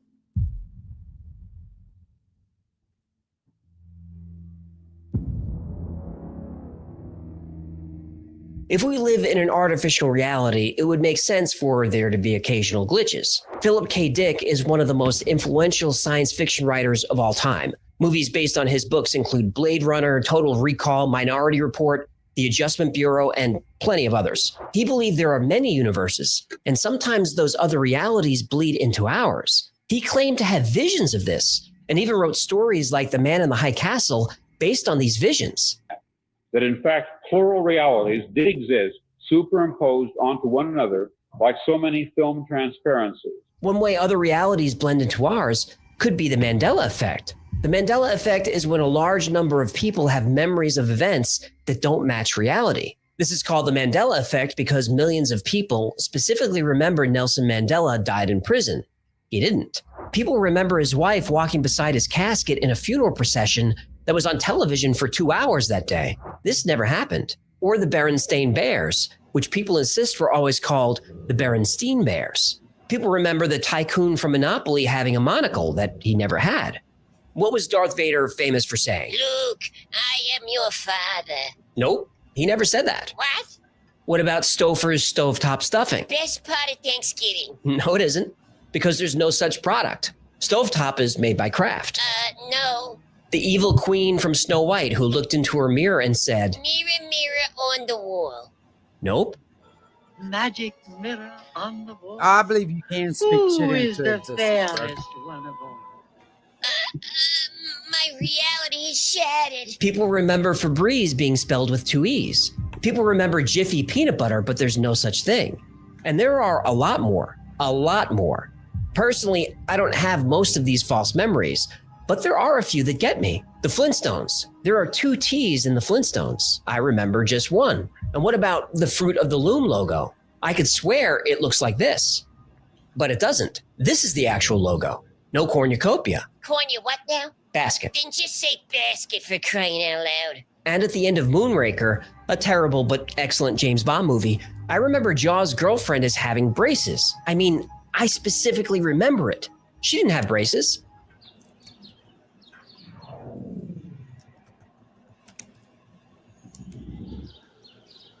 I just can't get my brain to accept it. That's the Mandela effect. So why do millions of people distinctly remember different things? Glitch in a simulation. Yep. Philip K. Dick also felt when we experienced deja vu, it's because something in our simulated universe changed and a new timeline branched off of the current one. We are living in a computer-programmed reality, and the only clue we have to it is when some variable is changed. Ever feel like you've lived a moment before? That's because, according to Philip K. Dick and others, you have. Deja vu is the simulation correcting itself with new information. But skeptics can easily dismiss these theories. The human mind is terribly unreliable. They don't accept this as evidence. But we're not done yet. That shit's fucking wild, dude. Well, I mean, he's hitting on some things. I just We live Googled. in a huge universe, 200 billion trillion stars. And even if life is rare, you'd think there'd be some evidence of it somewhere. This is Fermi's paradox. But according to the Drake equation, there should be over 1 million technologically advanced civilizations just in our galaxy. And on average, the nearest one should be just a few hundred light years away. But there's nothing, at least not that we can see. So where is everybody? Are we really alone in the universe, or does our program only focus on us? And what about the physical rules that are in place? Max Tegmark, a cosmologist at MIT, said the strict laws of physics point to the possibility of a simulation. Putting a cap on the speed of light sure is a good way to keep your Sims from venturing out too far from home. Theoretical physicist James Gates thought simulation theory was crazy. Then he started studying quarks and electrons. He found error-correcting code buried deep inside the equations used to describe string theory. So you're saying as you dig deeper, you find computer code writ in the fabric of the cosmos. Into the equations that we want to use to describe the cosmos, yes. Computer code. Computer code, strings of bits of ones and zeros.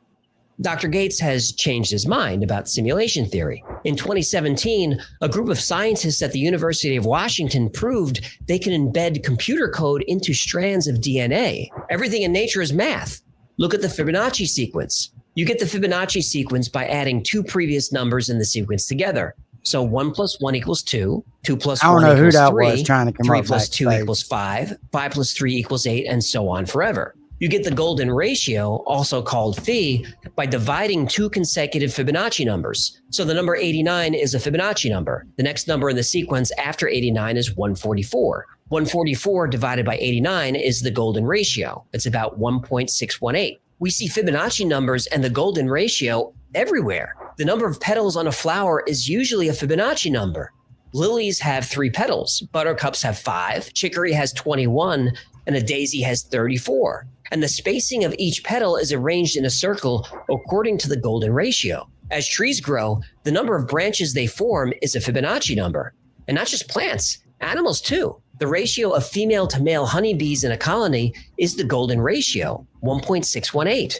The human body conforms to the golden ratio too. Most of the body follows the numbers 1, 2, 3, and 5. 1 nose, 2 eyes, 3 limb segments, 5 fingers, 5 toes. The proportions of the body, like the length of your shoulder to your elbow, and from your elbow to your fingertips, that's the golden ratio. Even a DNA molecule measures 34 angstroms long by 21 angstroms wide. Fibonacci numbers and the golden ratio. From the spiral of seashells to the spiral of a galaxy and everything in between, Fibonacci numbers are everywhere. Now, some claim this is a coincidence. That humans look for patterns in chaos because that's what we're programmed to do. What we're programmed to do. And isn't that interesting? By trying to debunk simulation theory, they actually end up proving it. No matter what we study, whether it's something the size of a galaxy or as small as an electron, everything in the universe seems to follow patterns and rules. In other words, a program. What would you say to somebody that hasn't tried therapy before? Just ask yourself if what you're doing in your life right now That's is working. fucking If you have crazy, peace, Lex. if you have good. When somebody breaks it down like that, that's fucking crazy.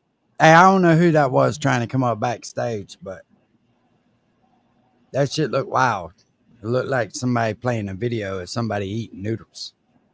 I wasn't back there, so I didn't see it. But Yeah. the thing of it is, like this dude said, Luke, I am your father, wasn't said. Okay, that's true. But what was said, Vader looking at Luke saying, I am your father. So it's kind of implied he was talking to Luke. He wasn't talking to Han Solo. You know what I mean?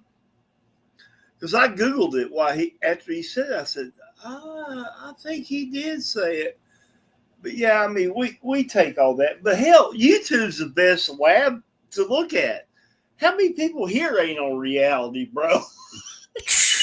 There's a fucking few of them. No shit. Dude, I like To educational simulate shit an like entire this, bro. universe, you'd obviously need more advanced technology than we have. But that doesn't mean we won't get there. Moore's law says that computing power doubles every 18 months.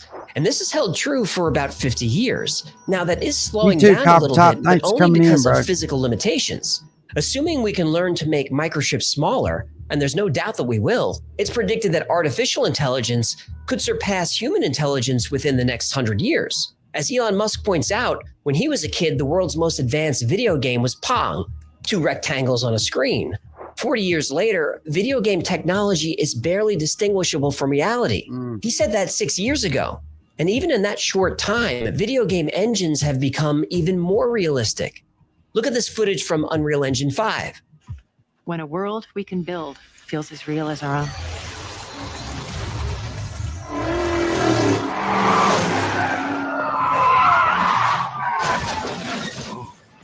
What just happened?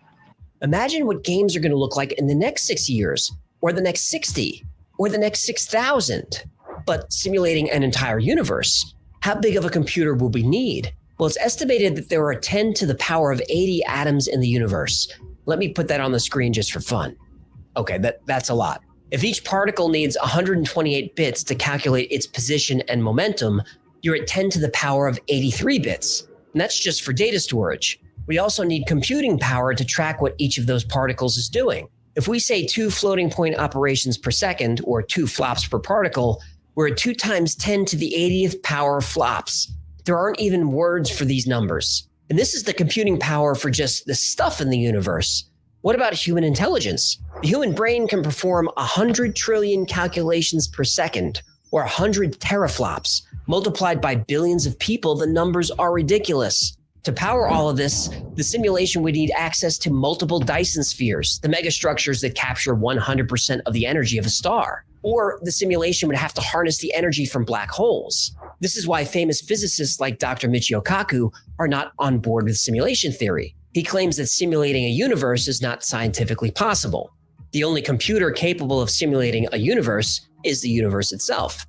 Now, at first glance, this makes sense. But with all due respect to Dr. Kaku, that's not how simulations work. When you're playing a 3D video game, the entire game world isn't rendered. Instead, the game engine only calculates what the player can see and interact with at that specific moment. If we are living in a simulation, then it would make sense that the creators of the simulation would use a similar technique. And wouldn't it be interesting if there was evidence that this is exactly what happens? Well, wait a minute. Do we have proof? Sweet fancy Moses! So let me ask you this then, Tex. Do you think that you're reborn, bro, when you die? You think you come back? Have you ever had deja vu? Anybody in chat? I don't think you're reborn here to Earth when you die. And yes, I've had deja vu.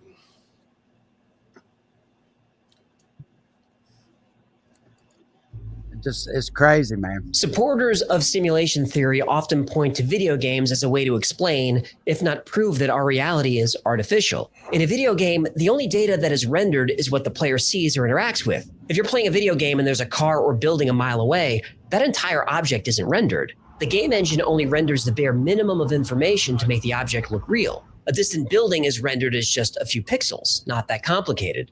As you get closer, the engine renders more details, but still, it's just a facade.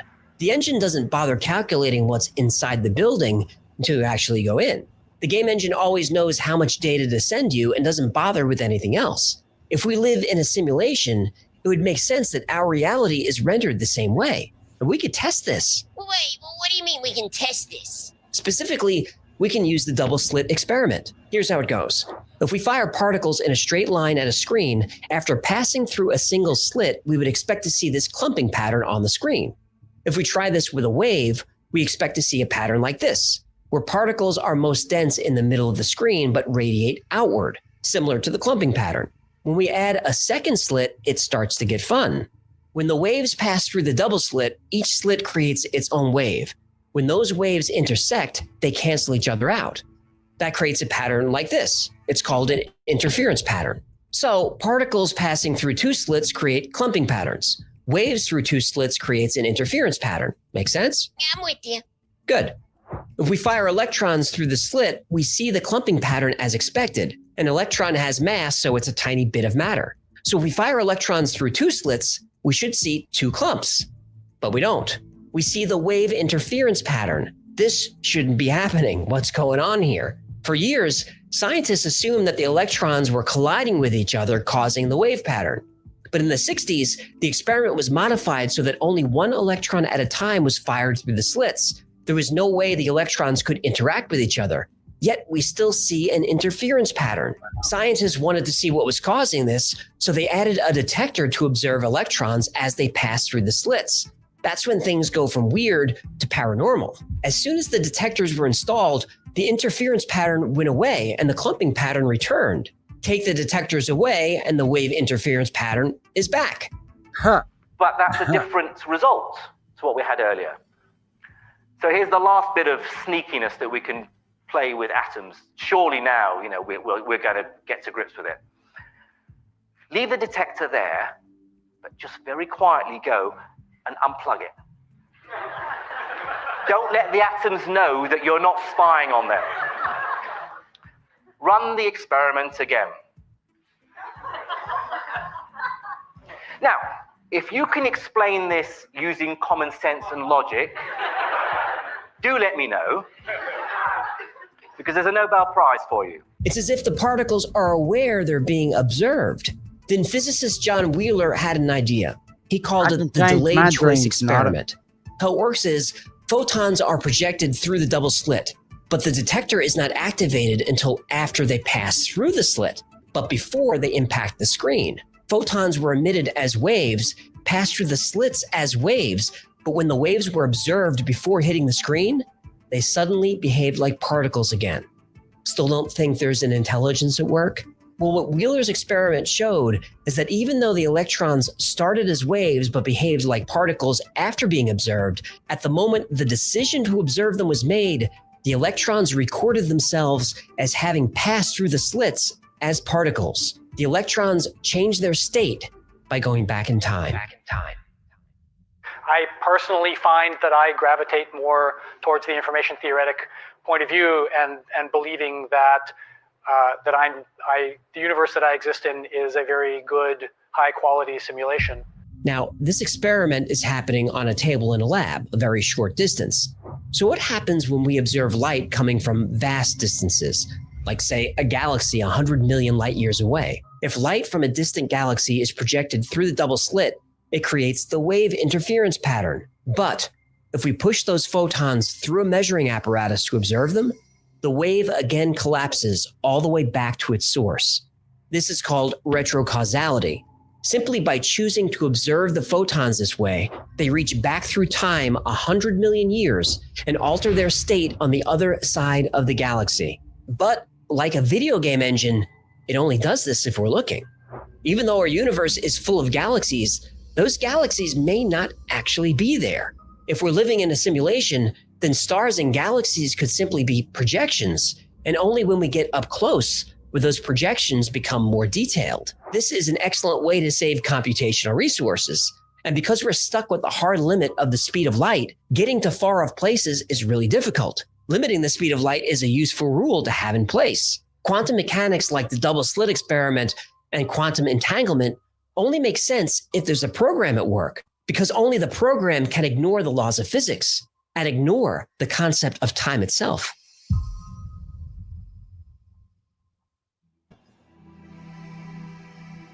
A convenient case for simulation theory is you can't disprove it. The Big Bang, that was the simulation booting up. We haven't found aliens? They're not in the simulation. How come UFOs seem to violate the laws of physics? Well, because they're programs operated by the simulation creators. They don't have to follow the laws of physics. Yeah, but who created the simulation? Well, that's the big question, isn't it? When you think of the simulation creator as an omniscient intelligence who exists outside of our understanding of space and time, This dude's fucking it sounds an intelligent. awful I'd lot hate like to be this intelligent where I drove that would drive me fucking crazy. You know what I mean? I try not to think about shit like that too tough. Because really, I mean, if we do live in a simulation, what the fuck? What are you going to do to change the outcome of what you got going on? Dude, you can't change nothing down here, bro. Well, I mean, you know, they say that your life's already planned out. God's already got your life planned out. So it basically, even the Bible's telling you it's a simulation, right? They always say if it's going to happen, it's going to happen to you anyway. There's nothing you can do it. Learn to hack it. I agree with some of that, yeah. I mean, You know,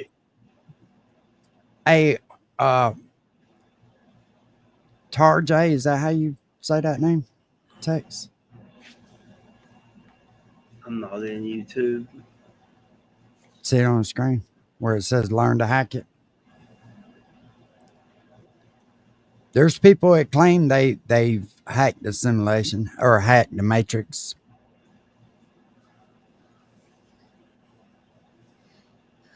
I don't think we'll ever. I mean, most people. There are some that's got a brain. I mean, let's face it.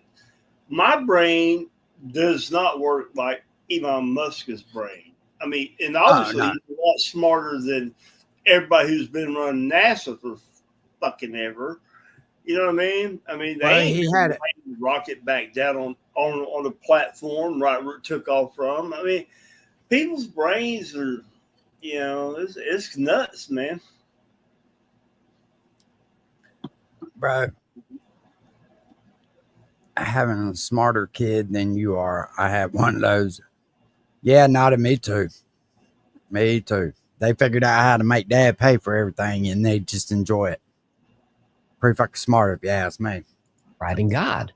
And just like you can't prove we're not in a simulation, You can't prove there is no God. If something miraculous happens or something horrible happens, you can say it's part of the simulation just as easily as you can say it's part of God's plan. Something I find very interesting is that many believers of simulation theory are fierce atheists. They dismiss the idea of God as corny superstition.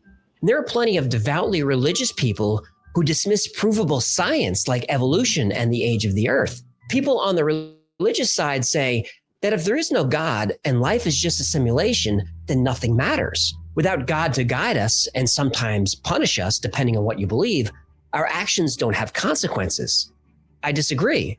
Even if we don't live in base reality, we still live in our reality, and our actions here do have consequences. As for what happens after we die, simulation or not, nobody really knows. Both sides argue that faith and science are not compatible. Isn't this hypocritical? Whether you believe in God or you believe in simulation theory, the real question is, what's the difference? And who made it, right? God. Thank you so much for hanging. That dude's too fucking smart, though, man. Sometimes you can be too smart for your own good. Yeah, that dude's fucking educated for sure. That was fucking crazy. Oh shit. You want to see what my cousin was up to? Absolutely. I mean, where's your cousin at? I mean, you don't usually bring your family in this crap, dude. Yeah, we facing. You know the world does, Uncle Will. Like I said, don't take it personally, bud. Oh shit. Oh, Will, that's bad, bro. That's my cousin, man. I got him fucking thinking. Look at him. He's stressed the fuck out. He don't know what he gonna say.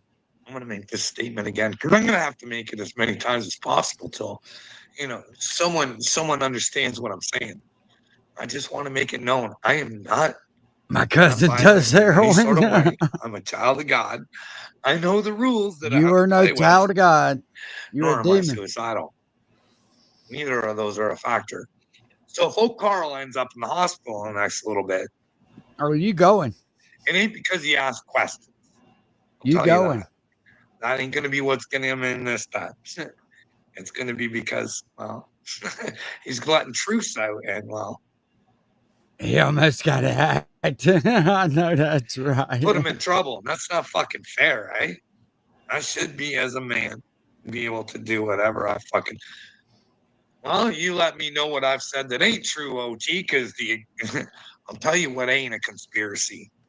You're a pedo. Your little fucking soul. It ain't lit up.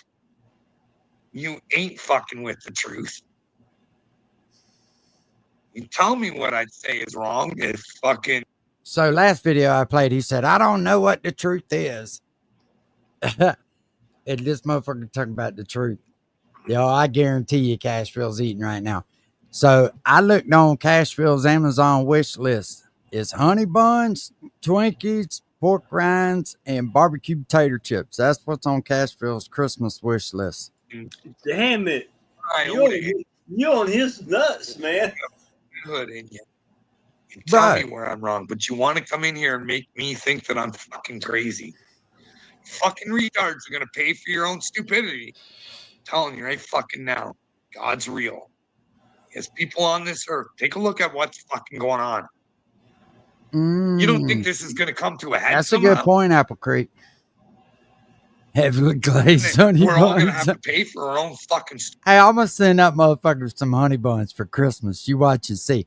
The chocolate ones, hillbilly. stupidity. You have got to We'll know when he's eating people one. that if they don't want a bunch of child fuckers known about, they're fucking idiots. They're losers.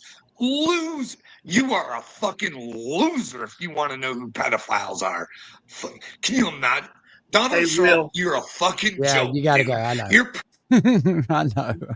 Okay, what you're showing, when is this? Today? Yeah. Yeah. Oh, so, 74 minutes ago. oh, okay. That puts it in perspective. Yeah, he watched my last live is what it was. Hey, he fucking he claims them pineapples too, Billy. President is a fucking joke, and if I could fucking tell him his mind games, his little fucking art of the deal, it'd be gone. He'd cry like a fucking bitch because he know he did wrong and he knows he's gonna have Carl, to pay a you price. can't even I don't talk to fuck- me without having a fucking fit. How in the hell are you going to talk to somebody like Trump and be able to? This dude is fucking got his head up his ass for sure. You snuffed your nuts too long there, Carl. You's a nut sniffer. fucking know what he thinks this fucking worshiping of him is gonna fucking get him, like a shot at fucking being a star forever. No, shit stain. You pay a fucking price for being a shit stain, eh? And if you tell people that they're a shit stain for not wanting to know who the child fuckers are, you're really in trouble with God. You're really in trouble with God if you play the game that he's playing. You can't tell people to be one way and be another. What's up, Josh? Oh, I know that's right. You know, here's the thing, right? These motherfuckers claim that they're a child of God and God sent them and they got a message. And it's like, bro, if God could tell you, what makes you think that he can't tell me? And if God really wants to stop all the child molesters, he'll fucking do it. He's not going to send some shitbag that's going to sit in a fucking corner and cry all day like this motherfucker does. This dude is a toddler. He really needs diapers, a pacifier, and a fucking bottle, and somebody to be able to burp him every couple hours. You'd think I haven't accepted. Huh? You'd think his damn family would. No, they're glad, bro. They bought him a phone for Christmas so he'd shut the fuck up talking to them. That's the truth. Bro, I knew this motherfucker had a house full of people, and he had never told anybody. In the 80s, like, how do you know, Will? I said, because I can look at the motherfucker. He is lonely, bro. And I give him a little bit of attention, so he just goes on and on and on. You know what I mean? Because he needs somebody to talk to because he's done drove everybody in his house fucking crazy. I'm fixing to start charging his old lady babysitting money, bro. I'm fixing to send her a fucking bill. Excuse me. Oh, that's bad, bro. Shit, I charge $125 a fucking hour. I don't know what this motherfucker's thinking. Jesus, but no, that comfortability you feel thinking you're with Jesus, that's Satan, Bok Chow. That's Satan. No worry, it's all good. He died. Bro, for that's your the sins. perfect shirt right there, Dad. You still in here, Dad? We need a shirt where Carl's face and body is a kid body with a fucking diaper, a pacifier, and a fucking binky. I want that cloud around his head, that cloud of dust that was around, what was the damn Snoopy Snoopy character? Linus. I want that cloud of dust around his head like fucking Linus. Buddy, keep acting the fucking fool. What happens if you buy into a bad lie, eh?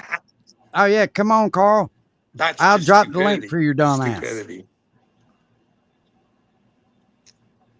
You want to hear a story, J Press? Not fucking really, Hey, but you I'm want me to sure feel you're like a going to woman, tell eh? us. Well, Yeah, pig pen. There you go. That's what it was, T-Damn. Pig pen. Big Bang, Carl. Who knows the truth? You claim to be the truth, don't you know? I never claimed to be the truth. I claim to be searching for the truth. Well, all I Big can fucking say is difference. I may not recognize Your side's a little it, narcissistic and stupid. Sambo, what's up, baby? I may not recognize the truth every time I hear it, but I do recognize bullshit when I hear it. Oh, yeah. This motherfucker full of shit. He's so, dude, this motherfucker's so scared of his own shadow. So if you listen to that one video where his old lady is getting on to him about not being able to get off drugs and shit, he admits.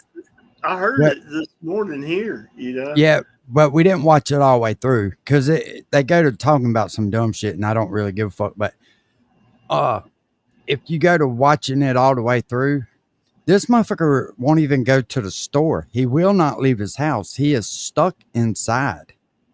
He is scared of his own fucking shadow. And I promise you, God is not fucking in him, or otherwise he wouldn't be scared. If he really and truly had God, he'd face the world and his fears. But this is his release, is that fucking phone and getting on YouTube. Yeah, there's that statement in there about walking through the shadow of death and stuff. Yeah. None of us know the truth. That's why it's a search. Hey, Carl, you keep on. We're going to get a bunch of people to strike your ass. We're going to take your fucking channel down. How about that? You won't have no way to communicate with nobody. Read. Keep calling people pedo protectors. Number one. Your ass will be seeing a fucking shrink by the end of the week, and you won't have a YouTube channel because Daddy says no. I'm going to ground you, Carl. You pick your number you want. Doesn't matter what I think. It's what you think the truth. It's whatever you think. That's all I want you to do. Come to your own conclusions, but I'm just trying to warn you guys. You're brainwashed and all fucked up. George Soros has put your truth in this, his truth in your brain. This motherfucker, man. Dude, if I ever have another kid, I'm going to name him George, just to piss this motherfucker off. Well, I can't argue with him on George Soros. That's the evil dude, man. Yeah, but he does nothing. What's up, smart mouth? He does nothing to fucking somebody you don't want to know. This dude is a fucking nut. He let somebody else's children get fucked by Bill Gates. That's who little me is. He'd sit back and watch somebody else fuck kids if it would cause his kids for him to open his mouth. You're a loser, dude. You're a loser, loser. Get what you get. You played the game wrong, sweetheart. You played it wrong. You should have been a good boy and you picked a bad boy, eh? You better tell your wife she might not want to be with the bad boy no more, little me. Because you ain't as bad as you think you are, buddy. You're a loser. And you don't deserve. Wait till Carl gets jealous of him. Then you're going to whip his butt all over YouTube, bro. No, I'm talking about who Slayback's talking about. I don't want to speak his name because the motherfucking loud will come in here. But anyways, when Carl starts getting jealous of him, you better look the fuck out. That dude gonna be in Canada whooping Carl's ass. What don't you deserve? You don't deserve children if you don't want to protect the other ones. You know what I mean? All children matter, shithead. I hope you enjoy your fucking ride. The ride that you created. Hey? Oh my goodness. Oh my gosh. God is real. Hey? And there's fucking little me just cowing out. I'm telling you. You're gonna be fucking world famous. He hates little me. You guys can tell the world about how I'm a fucking child toucher. Yeah. What'd you guys think about Castville's video today? Telling the world that I screw my son. Right? Now, Castville can say that's the only thing I heard that made sense that he said. But no, if you really listen good, she's there. You want to talk about fucking lawsuits? I never accused him of anything. I asked him questions based on things that other people were saying. And well, we're just asking you questions, Carl. Why is your wife saying that you're in your kid's room at 3 o'clock in the morning, asking him if he fucked you in the ass? I mean, nobody's calling you a pedo protector or a pedo. We're just asking you a question. Why would your wife state that you was in your kid's room at 3 o'clock in the morning, asking him if he fucked you? That's pretty goddamn weird, if you ask me. Yeah, and the thing about it is, I didn't even know how Cashville had a new one out there today till just now. Yeah. Now, I seen the one with the booger in his nose. Jesus Christ. Somebody needs to send that dude a fucking bib. Something, a handkerchief. There it is. Handkerchiefs and hunter buns for fucking Cashville for Christmas. that guy, oh boy, could you imagine if I could take him for his up church money? Oh, that'd be fantastic, wouldn't it? I don't want fucking money though, but I would take it from Cashville to fuck him. Just fuck him What's good, up, because he's a lying potential? piece of shit. I don't want to hurt his family. Carl, you can't sue anybody. You literally got a video with your wife saying that shit. You fucking retard. You just saying that because you trying to strike a nerve with Cashville. This is the lonely motherfucker, dude. That's what I've concluded. He hurt his family. He felt. Hey, you know she's out banging his best friend. I guarantee it. He's gonna find it out one day, and he's gonna go, "God damn it! How did Uncle Will know?" I don't know a woman that'd put up with that shit much longer. Felt the need to go out and say that I fucked my child. Whoa. Okay? Can you imagine that? I come out here and I call Bill Gates that shit because I think I have reasons. Projecting. Now, if I'm wrong, I'll come out just as hard every fucking day and say he's not. But you have a reason. Projecting. And like I said, little me, you can use the 3 a.m. video all you want. It's 3 See? So he knows. He knows. a.m. ain't true. But you can Yeah, use that but video all you you hear want. what he said Does about it his insinuate kid? that I ever touched my children? Huh? Did you hear what he said about his kid?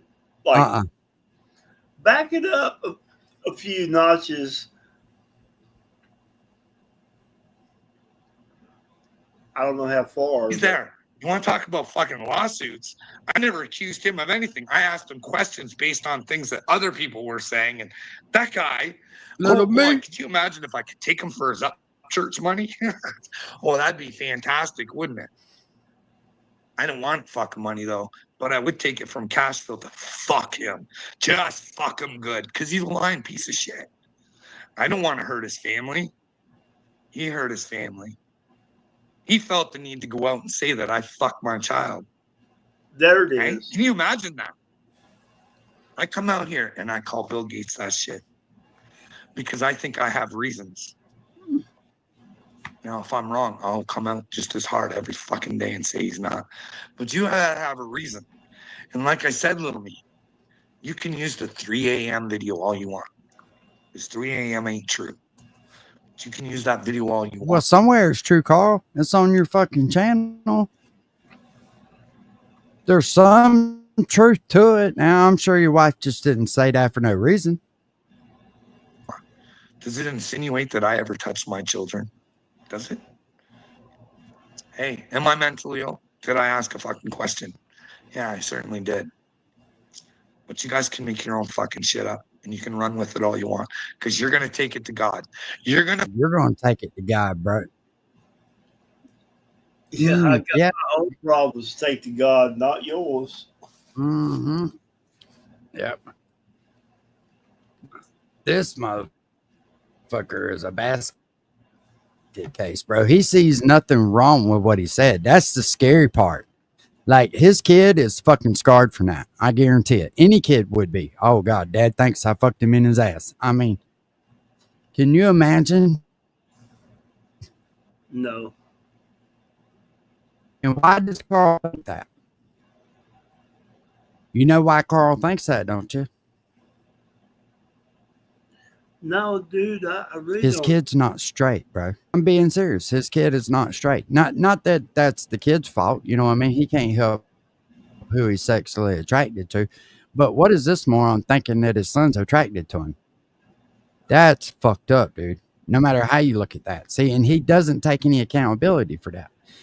Imagine his kid. His kid can't have any friends over. Nobody goes by there to visit them. And the people that do live with them have to watch this motherfucker like a damn child. You're going to feel in your brain. That's what the it's only like place to have he's allowed somebody to fucking sit, lie on I the guess, internet is in our and run fucking around corner. and call you a pedo. That's why I make damn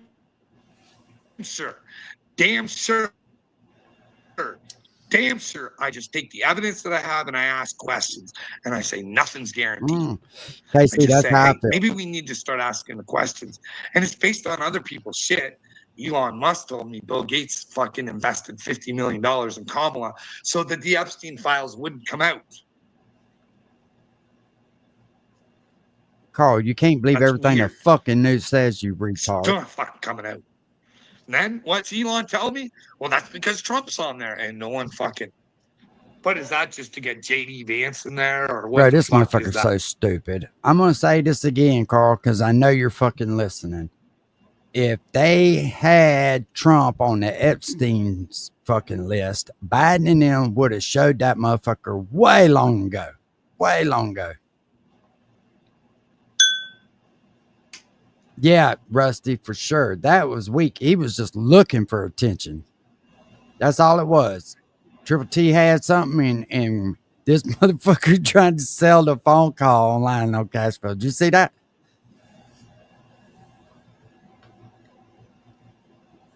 Who, me? Texas No. Lone Ranger. Yes, I'm talking to you. Yeah, No, this motherfucker tried to sell Triple T Cashville's phone call. Like he did, he was so happy. Hold on, let's go back and see if we can find it. I don't know what in the hell people are getting off on recording calls and posting them, but that is not cool, man. Let's see if this is it right here. Listen, listen good. I got a message for all you little Cashville clowns out there running around. You think you guys would learn by now from that little flip-flopper, but none of yous ever learn, do you? He's going to let you down every time. But instead, who do you want to bring down? Hey, I provide something I said I had. Oh, hold on. All right, this is after he dropped it.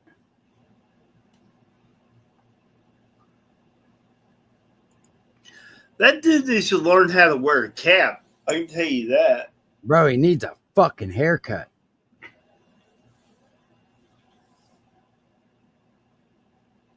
Right here, this one. Oh, he was so fucking happy. This is where he's trying to make the deal. Look at me. This is Carl as a businessman, y'all. Listen up, buddy. I'm out on a psyop here, and I hear you got some bounties out on Johnny Cashville recordings. Yeah, I got it. I got a little meat. Well, Triple T, I got a whopper of a recording, I think. She's 35 minutes of unedited action. He's so happy, Cashville, bro. milking himself for all he's worth. Tells you how great he is, how he inspires others. There's some few other little gems in there too, bud. In fact, he talks specifically about you. I didn't even know who you were at the time, I don't think, bud. So we didn't get into specifics about you, but Bro, if you didn't know Carl and you seen him fucking the way he moves and shit, you'd swear up and down he'd suck a dick. If he wouldn't suck it, he'd hold it in his mouth till the swelling went down for sure. he does talk about you. Now, whether good or bad, I will not say, but you could use it either way. Hey, Timmy Tim. Anyways, bud, it's been a slice out here with you guys, but it's time to get down to business, buddy. Let's make a deal. Let's do some bartering. You want that 35-minute piece of evidence? Because there's a good chunk of something in there. You find out why Upchurch came after Cashville. The evidence is there. Do you want a Triple T? This is what it's going to cost you, buddy. The Mashiach feels gross inside without the way the world's going, buddy. So what I don't want no money from you. I want 3 hours. 3 hours. 3. 1 hour on your show. And we just shoot this shit like men. Hey, bud, let's even up the stakes a little bit more. Only problem with that, Carl, you're not a fucking man. You're a goddamn retard. He's a fucking idiot. He's an overgrown boy is what he is. I bet this motherfucker shaves his legs, Bring bro. Adam Calhoun on for 1 hour. He wants Adam Calhoun. 1 hour. And we just shoot the shit. You know what I mean? Couple of Americans, big tough ones like you, Triple V. I love you, bud. I love Americans. I just don't think they're doing good in the soul, bud. I think this motherfucker wants to be loved by an American. Children of God. You know what I mean? But hey, That's what we can talk about, Triple T. Is that worth it? You get to hear straight out of Johnny Cashville's mouth exactly why him and Upchurch came to odds and who did it. You know what I mean, bud? I don't fucking care if Johnny Cashville has an NDA. I don't fucking care. Johnny Cashville did this to himself. I didn't secretly fucking record him. Because when you find out how I got the recording, Yeah, I seen that yellow he's shit a pretty on his lip. fucking I didn't want to ridiculous fuck with man. him, but He called me. I thought I'd protect myself just in case he was threatening me. Anyways, Triple T, you let me know, bud. 3 hours of your time, 3 separate 1 hour episodes on your show. Prime time, preferably. You know what I mean? that was a little weird, wasn't it, man? He thought he had him something. Absolutely weird. I'll tell you what. Worse. I'll tell you who did JFK, MLK, and where Elvis is for 3 hours of your time, Will. Yeah, for 3 fucking hours of Triple T's time. That just really speaks volumes about who Carl is. He wants to be the center of a fucking attention. I don't know. I didn't really get through it, Rusty. I just heard him like Cashville going off a little bit and shit. And I was like, Yeah, me either. I mean, I guess I do by fucking with him, but really, I know he's listening, Rusty. So I just want to tell him that, every chance I get, I think he's a fucking slimeball piece of shit that needs to get up out of that goddamn chair and go touch some grass with his feet. What up, Mark? Like, what kind of games are we playing here? You know what I mean? I mean, you got a grown man that's trying to dress like a fucking teenager. Look at that look right there. Huh? He could be a fucking poster board for fucking Jerry's kids.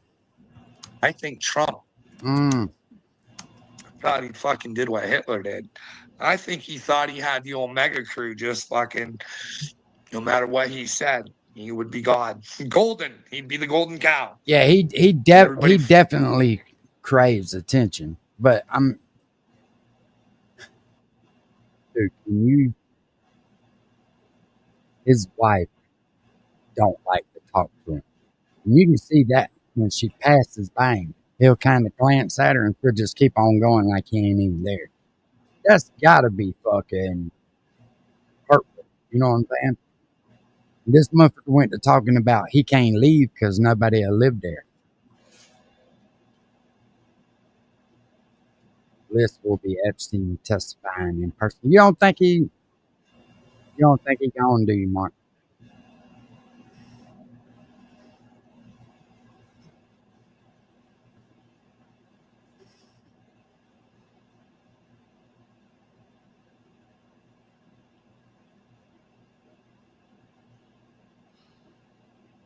Follow, but maybe children mean more to America than I thought, eh?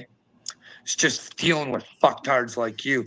Maybe there's others out there who do want better for their children and want to look out for children. I'm just trapped in a fucking little piece of America that's just really shitty and disgusting and gross. Who wants children to get fucked because there's no excuse for not fucking standing up and saying shit.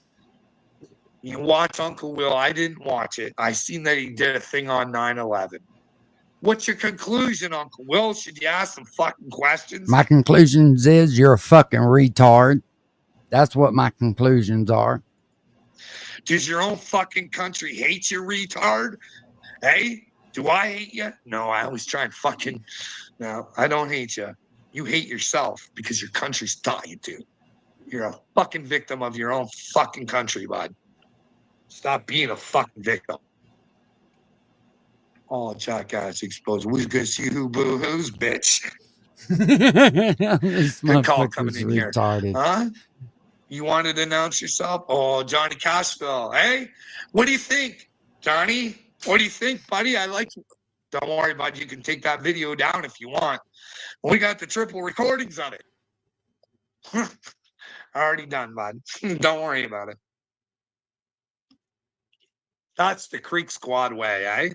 Hey, buddy, that's the Creek Squad There he way. goes, You blaming little Ryan. fucking bitch. You run around fucking threatening to sue me, and you do the exact same thing that you said I did, but I didn't do what you said. I only asked questions based on what other And people we're were just saying. asking you a question, Carl. Why was you in your kid's room at 3 a.m.? It's a simple fucking question. I mean, you want to tell us what's wrong with us. We want to know what's wrong with you. Because I would hope that people wouldn't lie about you, saying that you were into nasty shit if you weren't. So that's on fucking TOC, bud. You think I'm an idiot? You don't think I cover my ass? You don't think that I don't know what I'm doing? No, we don't. When I say that I have fucking We don't think you're an idiot. We know you're a fucking idiot. receipts, I got receipts out the fucking wazoo, but you know what I mean? It's just like the workplace. I can never talk about it. Because I can never contain myself long enough to stay on a steady stream because I got this shit going on and my focus. You know what I mean? If I have someone keep me on, she's trouble. Hey, little me, you tell me what you do in this situation because this is one of the incidents that went on at work and it really fucked me up. Because I thought someone was being done. Hey, now, could you imagine? He claims, this motherfucker claims he was like the boss at work. Could you imagine having to work for this motherfucker? Well, no, especially when he's sitting there asking little me to chime in on his situation. He, dude, I mean, God almighty, begging for it. Bro, and he finally comes out one night and tells everybody what happened. The he acted like he was there and witnessed this dude getting killed, right? And that would fuck anybody up if that's what they witnessed. Let's just be 100 about it. But for a dude that works on a different shift in a different fucking building, a different location, a whole different team altogether, has nothing to do with this fucking idiot. But he's used that as an excuse. And he has made this tragedy the focus of his life. And to be honest with you, the dude's not coming back, Carl. Let it the fuck go. There's nothing. You don't even work there anymore. You don't have to go there no more. Why you're stuck in yesterday, I had no idea. But that's called being stuck. You stuck on stupid, motherfucker. By hard. You still in here, little me? Tell me. Come on. We'll try and personalize this. So he wasn't even working at the company at little me is at my all buddy when that Cashville. happened. No, bud. That's crazy. I want you to know one thing from me. You are forgiven. Don't ever try and fucking talk to me. Don't ever. Not at all. I think you're a useless human being. You play a role out here, bud. You want to be everybody's friend, but you're not. You're a snake. And you sitting there begging for a Use fucking your friend, friendship Carl. to your advantage. Nitro, what's that? Whether you have to be good to them or you have to be bad to them. I know who you are, Johnny Cashville. Motherfucker, you don't even know who you are. And I'll keep telling everybody. You are a fucking snake and a half, bud. Why don't you ask around? You're a snake. You're How many businesses do you got, Johnny? How many businesses do you got? Huh? Is it Upchurch's music you live off of? I don't know. What the fuck? Are you I don't know. You like to serious? say you always have businesses. You got You got that recorded, little me, or no? 3 businesses, 4. Can you show that? Can you prove it? Why don't you do that? Who has to prove anything to you, bro? Why don't you show us where you are with your art business? How you doing with that, bud?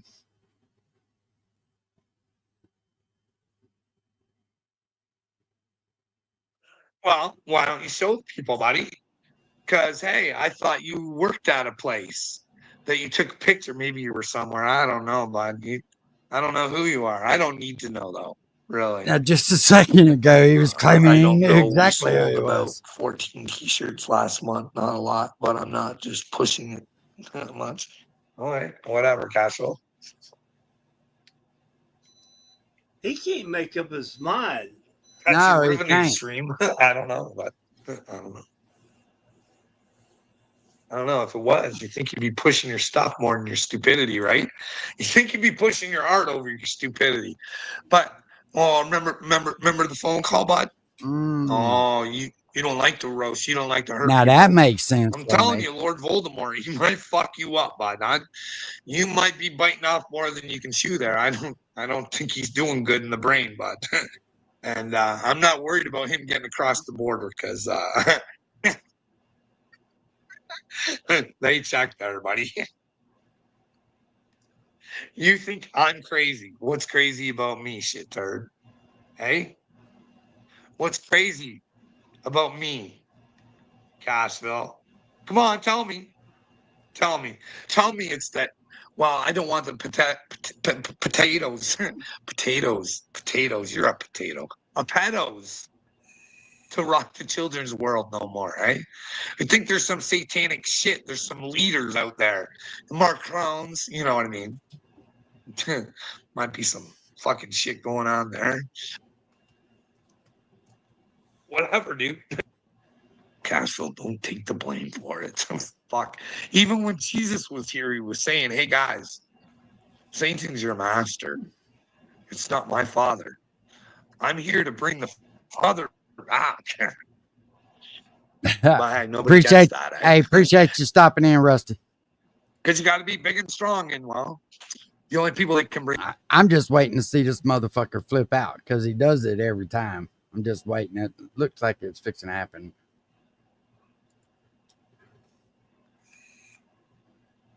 Hitting that goddamn vape, ain't you, boy? Pieces. Yep. And then we rebuild a stronger, let's speed his better ass little up. It is hard to take, Carl. And inside that brand new, stronger little me is his own brain. And now that he's rebuilt himself, he's going to have his own operating system through Christ. And he's going to want nothing but the truth. And hey, if he's an idiot and says something that's not true, he'll be the first one to admit that he's an idiot and it wasn't true. But it was that someone else told him because little me, being the new little me, would never lie on purpose. But unfortunately, he's still the little me that he is. And well, he's got to give up the lies and deception and bullshit that he's currently got flowing through his veins. Do it for your heritage, your ancestry, there, fucking little me. Break the chains, buddy. Show your children it's possible. Show them you can change the world, little me. Show them that. It don't matter if it's them or any other child. No child deserves to be touched, eh, buddy? None, Joy. Gee, None at all. You see those old pictures of Chop. Well, Chop, he is chopping it like it's hot right now, I think. I don't think he's in a better state of spirituality than you are, Cashville. I think Sunshine there, he's really, really lost. He's in a state all his own. But I will say, little me does have him fucking good, but he got you good too, stupid. Because I'm like me, where little me won't prove his shit, but he will with Chop, and it makes Chop feel uneasy. Nobody worries about me and my little platform. I got my same 7 little trolls in here all the time. With straw. Cashville, what time is the train running tonight? Cashville. Oh, you are a pineapple protector. Nah, I don't think I'm a pineapple protector, but you're a SpongeBob SquarePants. You're just in a state of fucking utter stupidity. Being MMA hardcore is fucking reversed. The food's weird, nothing's right. Hey, bud, Sane's taking over there, hardcore. I wanted to talk to you about it, but you told me to fuck off, and there was something wrong with me. And I asked you what was wrong with me, and then, well, you made one man, you really didn't say anything, and you made yourself sound stupid, and then you blocked me, and you're a bitch. You tough guys don't know how name calling, especially true names. Battle protector, you just don't like it. It's fucking terrible. No, Carl. They block you because you're retarded as fuck, and nobody wants to deal with your ass. That's why they block you. That's exactly why they fucking block you. They feel like they're picking on a fucking child, bro. That's why. That's the problem. I should go after Scott Skeptic again. He's like fucking 6'5", 8 Cashville. I think Triple T should watch himself. Fucking old Scott slap might fucking sting a little bit more. Fucking Dagburns. And Triple T wasn't really fucking standing straight up after Dagburn slap. But what do you think? Do you think I should ask him for an interview? Hey, Scott, do you think I'm crazy? Because right now, buddy, I think you're a battle protector, and I don't want you to be. I want you to be with God, because I truly do like you, Scotty. But the thing is, you got to be. What's up, 815? Part of the group. You got to call it the way it is. You know what I mean? That way, the true, authentic people, they'll identify you one day. You might be stuck by yourself for a long time, but sooner or later, we can all hope that the other, because the others that are willing to stand up and just be fucking decent human beings.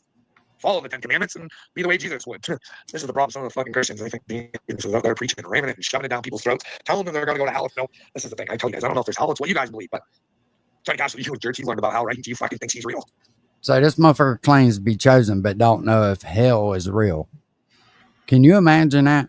How fucking lost has this dude really got to be to claim he's the chosen one that don't know if hell's real? And I've heard him question heaven too. Well, if God is real, Motherfucker, how you gonna close? If God ain't real, you sure enough can't be chosen, you retarded bastard. Oh, Lord. You going to hell, T. Hey, buddy. Hey, buddy, you can think you're with Jesus all you want, but hey, if you're not willing to fight for the things that Jesus would have fought for, are you really with Jesus? Ask yourself that. Do you really feel it inside you? Do you admit to yourself the things that you don't want to admit to yourself? Little Right? me's And when people got find a out things about you, special do you hide? Do you fucking run? trip Do you book. not about it? Why don't we do a show and go over my interview? Because I was such a douchebag to you, Cashville. Why don't we do that? Why don't we have a talk? Why don't we have a talk for your audience? We'll find out if you're a paddle protector. I'll give you time to talk. You know what I mean? We give each other the same respect. Down for that? I got 3 biggest fans here. And they look at you. You ain't looking after them worth of shit, Cashville. God looks at you the same way I do. You're a joke. You're out, dude. You're a joke. He don't want you a joke. He wants you to know he loves you. But fuck, you're going to be a joke. How can you love a joke? This is the thing I saw in Kim Iverson. How can a good God punish somebody forever and ever? I don't know. How could someone be fucking ignorant and just try and hurt people and not really fucking care all the time? As far as I'm concerned, those people can get what they fucking deserve. People who go out and hurt other people just to protect their own name, fuck them. Get what you get. I don't want to see anybody hurt for eternity, but I want you to pay for what you did. Now, No, I don't want to God, see nobody hurt get for the journey eternity, but I want you to pay for what you did. What if you got to go through the logos to be with God? PD loves your cars and bikes. Well, I'm quite sure you love your cars and bikes too. You love your stuff, don't you? Don't you, Castro? You love your stuff. Yeah, you do. So proud of your stuff. Why not? Here's like Triple T. Hey, look, Dagburn, if you had a dream or an aspiration, look, you can have this truck. Hey, no, right? You can take this back to Dagburn, Cashville. No, I'm not going to do it. Cashville and TT talk on the back streets. It's all drama. Well, yeah, well, you told me right in that thing. He loves Triple T. Remember? Hey, little jackass exposure. I can prove to you that that's right. I can prove to you that that's right. Because remember 2 Protects 1 when he was doing his fucking little Johnny Cashville roast? Johnny didn't like it. Johnny didn't like it. Not at all. He called little Timmy to get a hold of fucking 2 Protects 1. That's the pussy who fucking is Johnny Cashville. Yeah, it's all a joke. Who knows? Maybe it's all just, maybe it's Adam and Upchurch just causing drama, just trying to cause all this shit. Strum up in business on both sides. Who fucking knows? Anyways, you know, I had her all the way up to 10, and fucking everybody's gone. Cashville out of here taking it. I had her all the way up to 10. I just said to him, let's go on your show, but in front of your audience. I'm a piece of shit. Fucking prove it. You know, no touch more. Oh, you're brilliant there, fucking Seeper.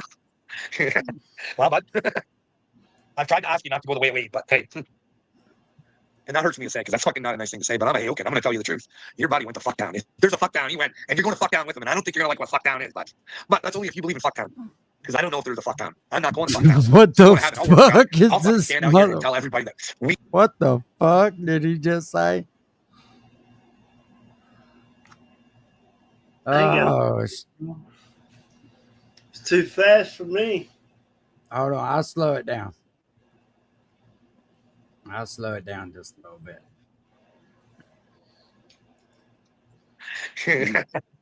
Well, bud, I've tried to ask you not to go the way it wait, but hey. And that hurts me to say, because that's fucking not a nice thing to say, but I'm a hey-okay. I'm going to tell you the truth. Your buddy went the fuck down. If there's a fuck down, he went, and you're going to fuck down with him, and I don't think you're going to like what fuck down is, but that's only if you believe in fuck down. Because I don't know if there's a fuck down. He just said a whole lot of nothing, didn't he? Oh, shit. I wonder if this dude ever sits back and watches the shit that he puts out there. Yeah, Nitro. He is on bath salts. He's never came off of them. That's the only thing. And I'm just assuming that, but can't nobody be this fucking stupid. I'm surprised he's smart enough to breathe. I'm not going to fuck down. I'm going to heaven. I'll work for God. I'll fucking stand out here and tell everybody that we could have a way better life if we just fucking identified our problems, ask the questions, see who's really out there for us.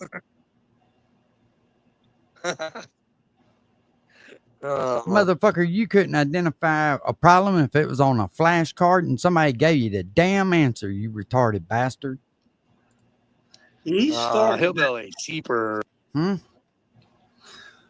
You might want to start, I don't know what the verse is, but about the pharmacia, you might want to start there. Oh, this dude was ready to give himself up to the MAID program. You know what the MAID program is? Nope. Medically assisted suicide. Wow. Yeah. And Canada's got it. And he was ready to give himself up to it. I know you got that recorded, little man. I know you got that recorded. My move fucking. I don't know what that's supposed to mean. Harley Hillbilly. Oh, that means that Harley and Hillbilly are Seeper fans. They're Team Seeper with Gale. Sorry. Team Seeper, we should have those fucking. Hey, Seeper, are you still here? I want to tell you something. Legitimately tell you something. I don't know what the fuck's going on here. That's the truest statement he I said. picked up on something that Patty, because Castro, he just came out and told the world I screwed my son. Okay, so I think that people like that need to be fucking dealt with. Who fucking come out and say shit like that that's not fucking true. So here's where I want to help you there, fucking Seeper. Now you mentioned that they were calling you saying, Bro, let me tell you something. Hey, that's one thing that Hammer dude had right. The thought of it is just like doing it. So you asking your kid if he's raping you at night is you having the thought of your kid doing something bad to you, bro. It's just as bad as doing it. And for you to go and question him at 3 o'clock in the fucking morning when the kid's asleep. Yeah, and you wonder why everybody looks at you crazy. That is a crazy ass thing to even fucking say. that you were into child porn or something, right? Evidently, you're into Now, incest and it's because child I porn. looked into you at the very beginning. And that name Seeper, bud, that does mean something bad. Very I vile. looked into it. Very, It does very mean something vile. bad. And it wasn't until somebody told me your name was Christopher Burhead that I got it. I was thinking just based on your name. But that's the thing. You get something in your head. See, old Rai likes to look into words, right? Here he goes. Projecting his shit off on fucking. And sometimes, things don't mean the things you think they do. You know what I mean? That's why you got to ask questions. But that's what they've done. They've looked into your name, and you know how upchurch likes to do that, right? He likes to code shit out. He's trying to code out. Well, before Trump is on the Epstein list, he was trying to code out what they were trying to tell us through the Epstein list. Remember, they're trying to tell us that not to care about children who get fucked up, church. Hey, how about you, Daddy fucking Rumpelstiltskin over there? Fuck, Daddy of the fucking year, you grass-cutting piece of fucking shit. Why don't you fucking stand up for your fucking kid, you fucking loser? Your boy fucking says he's the man, Cashville, and he's a fucking little skirt of the worst fucking kind. Like, I can just imagine when he fucking went to fucking Adam and little cool buddy and then tried to make it look like he was a tough guy. I know that motherfucker's a weak little fucking pussy ass little. I would honestly, I would do this. No, because I'd be taken the wrong way. So I'm not going to fucking say it. But I'm telling you what, that upchurch, his brain has got him in fucking big trouble. And all of you. Hey, Cashville, you can blame it on Upchurch's brain, not just fucking Soros's. You've got a few brains inside of your brain, bud. A few brains inside of your brain. I got Jesus. I went to church on Sunday. I can act like an idiot and do whatever I want. buddy. Petey, why do you want to fight me? Bye-bye. I don't know. Why don't you meet Lord Voldemort at fucking... Hey, Cashville, you versus Lord Voldemort at the fucking Rumble, huh? That'd be a good one, eh? Fucking, you might want to go check that. Like, I looked a little bit. I'm not fucking with that guy. I'm not. You might want to watch yourself with that one, cowboy. Old Voldemort might not be fucking playing around. He might get on his fucking magic carpet and fucking come pay you a visit in Tennessee. You keep fucking around with him, buddy. Everyone knows Seeper's name, Carl. Well, at that time, I didn't know his name, but they do now. But they're going to make their own shit up, right? Like, this is what delusional fucks do, right? They don't ask the questions like I did. I figured out my true answer. You know what I mean? I didn't run around the internet calling fucking Seeper a fucking what Cashville called me, eh? I didn't do that. I said, hey, Seeper, what's with this fucking name, buddy? This means bad shit. Because he was going by 2 names back then. Hey, he was playing in both worlds of YouTube. So that'll tell you a little bit about who Seeper is. I can't remember the other name, but it was there. Seeper, I got to go CLL. Why are you fucking down with Seeper there, Cashville? It's either Seeper or fucking Patty, ain't it, bud? Listen, I'm starting to wonder why you guys protect each other. Are you a furry, Cashville? Are you in on this Brandon Loose Brigade or something? Nobody wants to let loose on fucking Be Loose. Like, is he a furry, bud? Is that the secret that you're holding? Is that why Patty tried to make it sound like it was a delusional fuck? Are you a furry, bud? Just asking questions. Petey, I'm good, bro. Let's do it. Oh, you want to fight, eh? So you cannot fight. You have blood clot in your lung. You know? Look, I'm going to roll, eat me some dinner. I thought you didn't I take got YouTube you. seriously. I appreciate you coming up, Tex. This dude is out of his mind. Castro wants to fight Petey. Yeah, it's hard to listen to this motherfucker. It is, but hey, It's the train wreck, right? I'm as dead as fuck. Who is Petey? Is Petey a real person? Nah. I'd like to see Castro back his mouth up. Can you imagine Castro at that?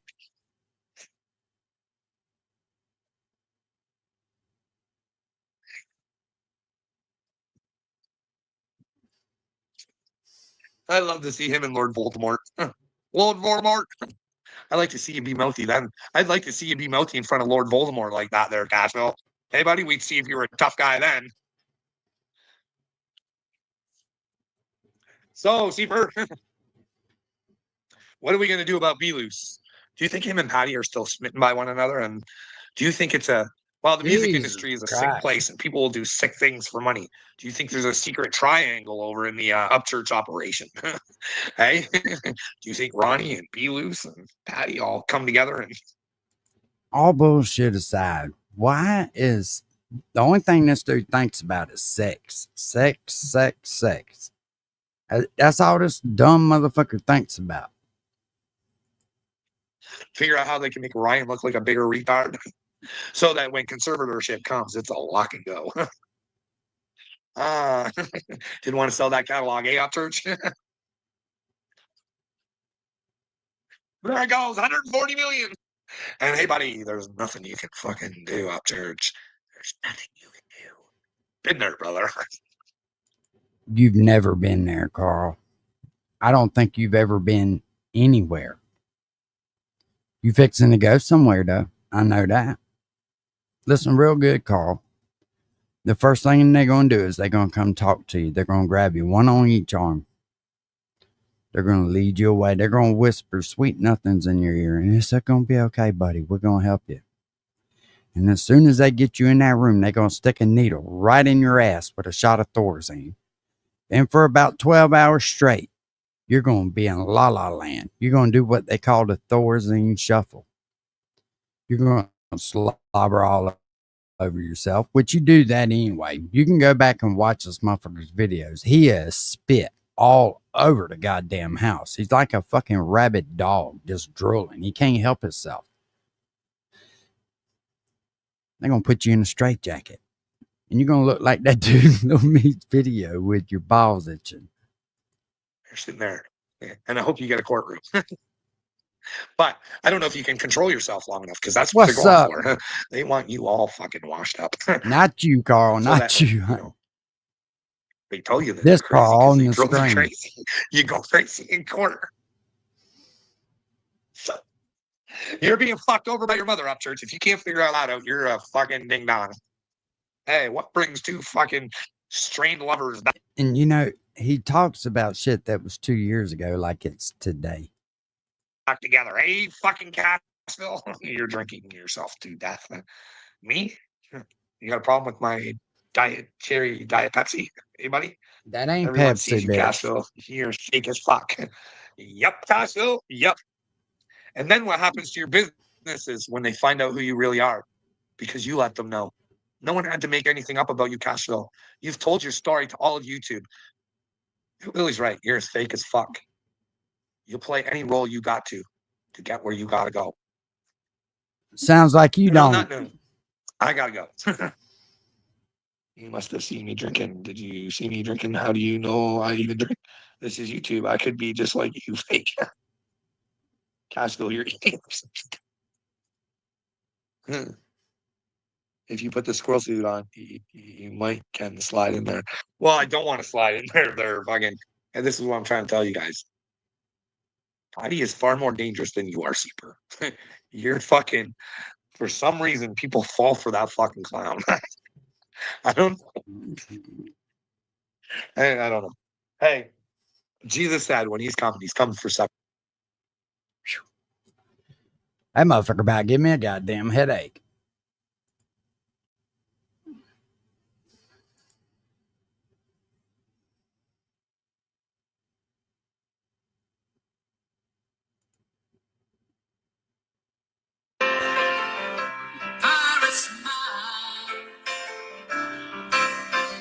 All right, I've had enough, Carl. I don't know about y'all, but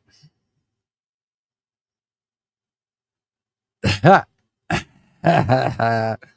him I said I'm sorry, man. I'm sorry. Oh, shit. All right, well, that's about it. That's about all I can fucking take, Carl, for today. I done got a headache. I'm going to take some aspirin. Damn, Carl, that sounds like your old lady, don't it? Huh? You give her a fucking headache too, don't you? We out, people. Y'all have a good night. Peace.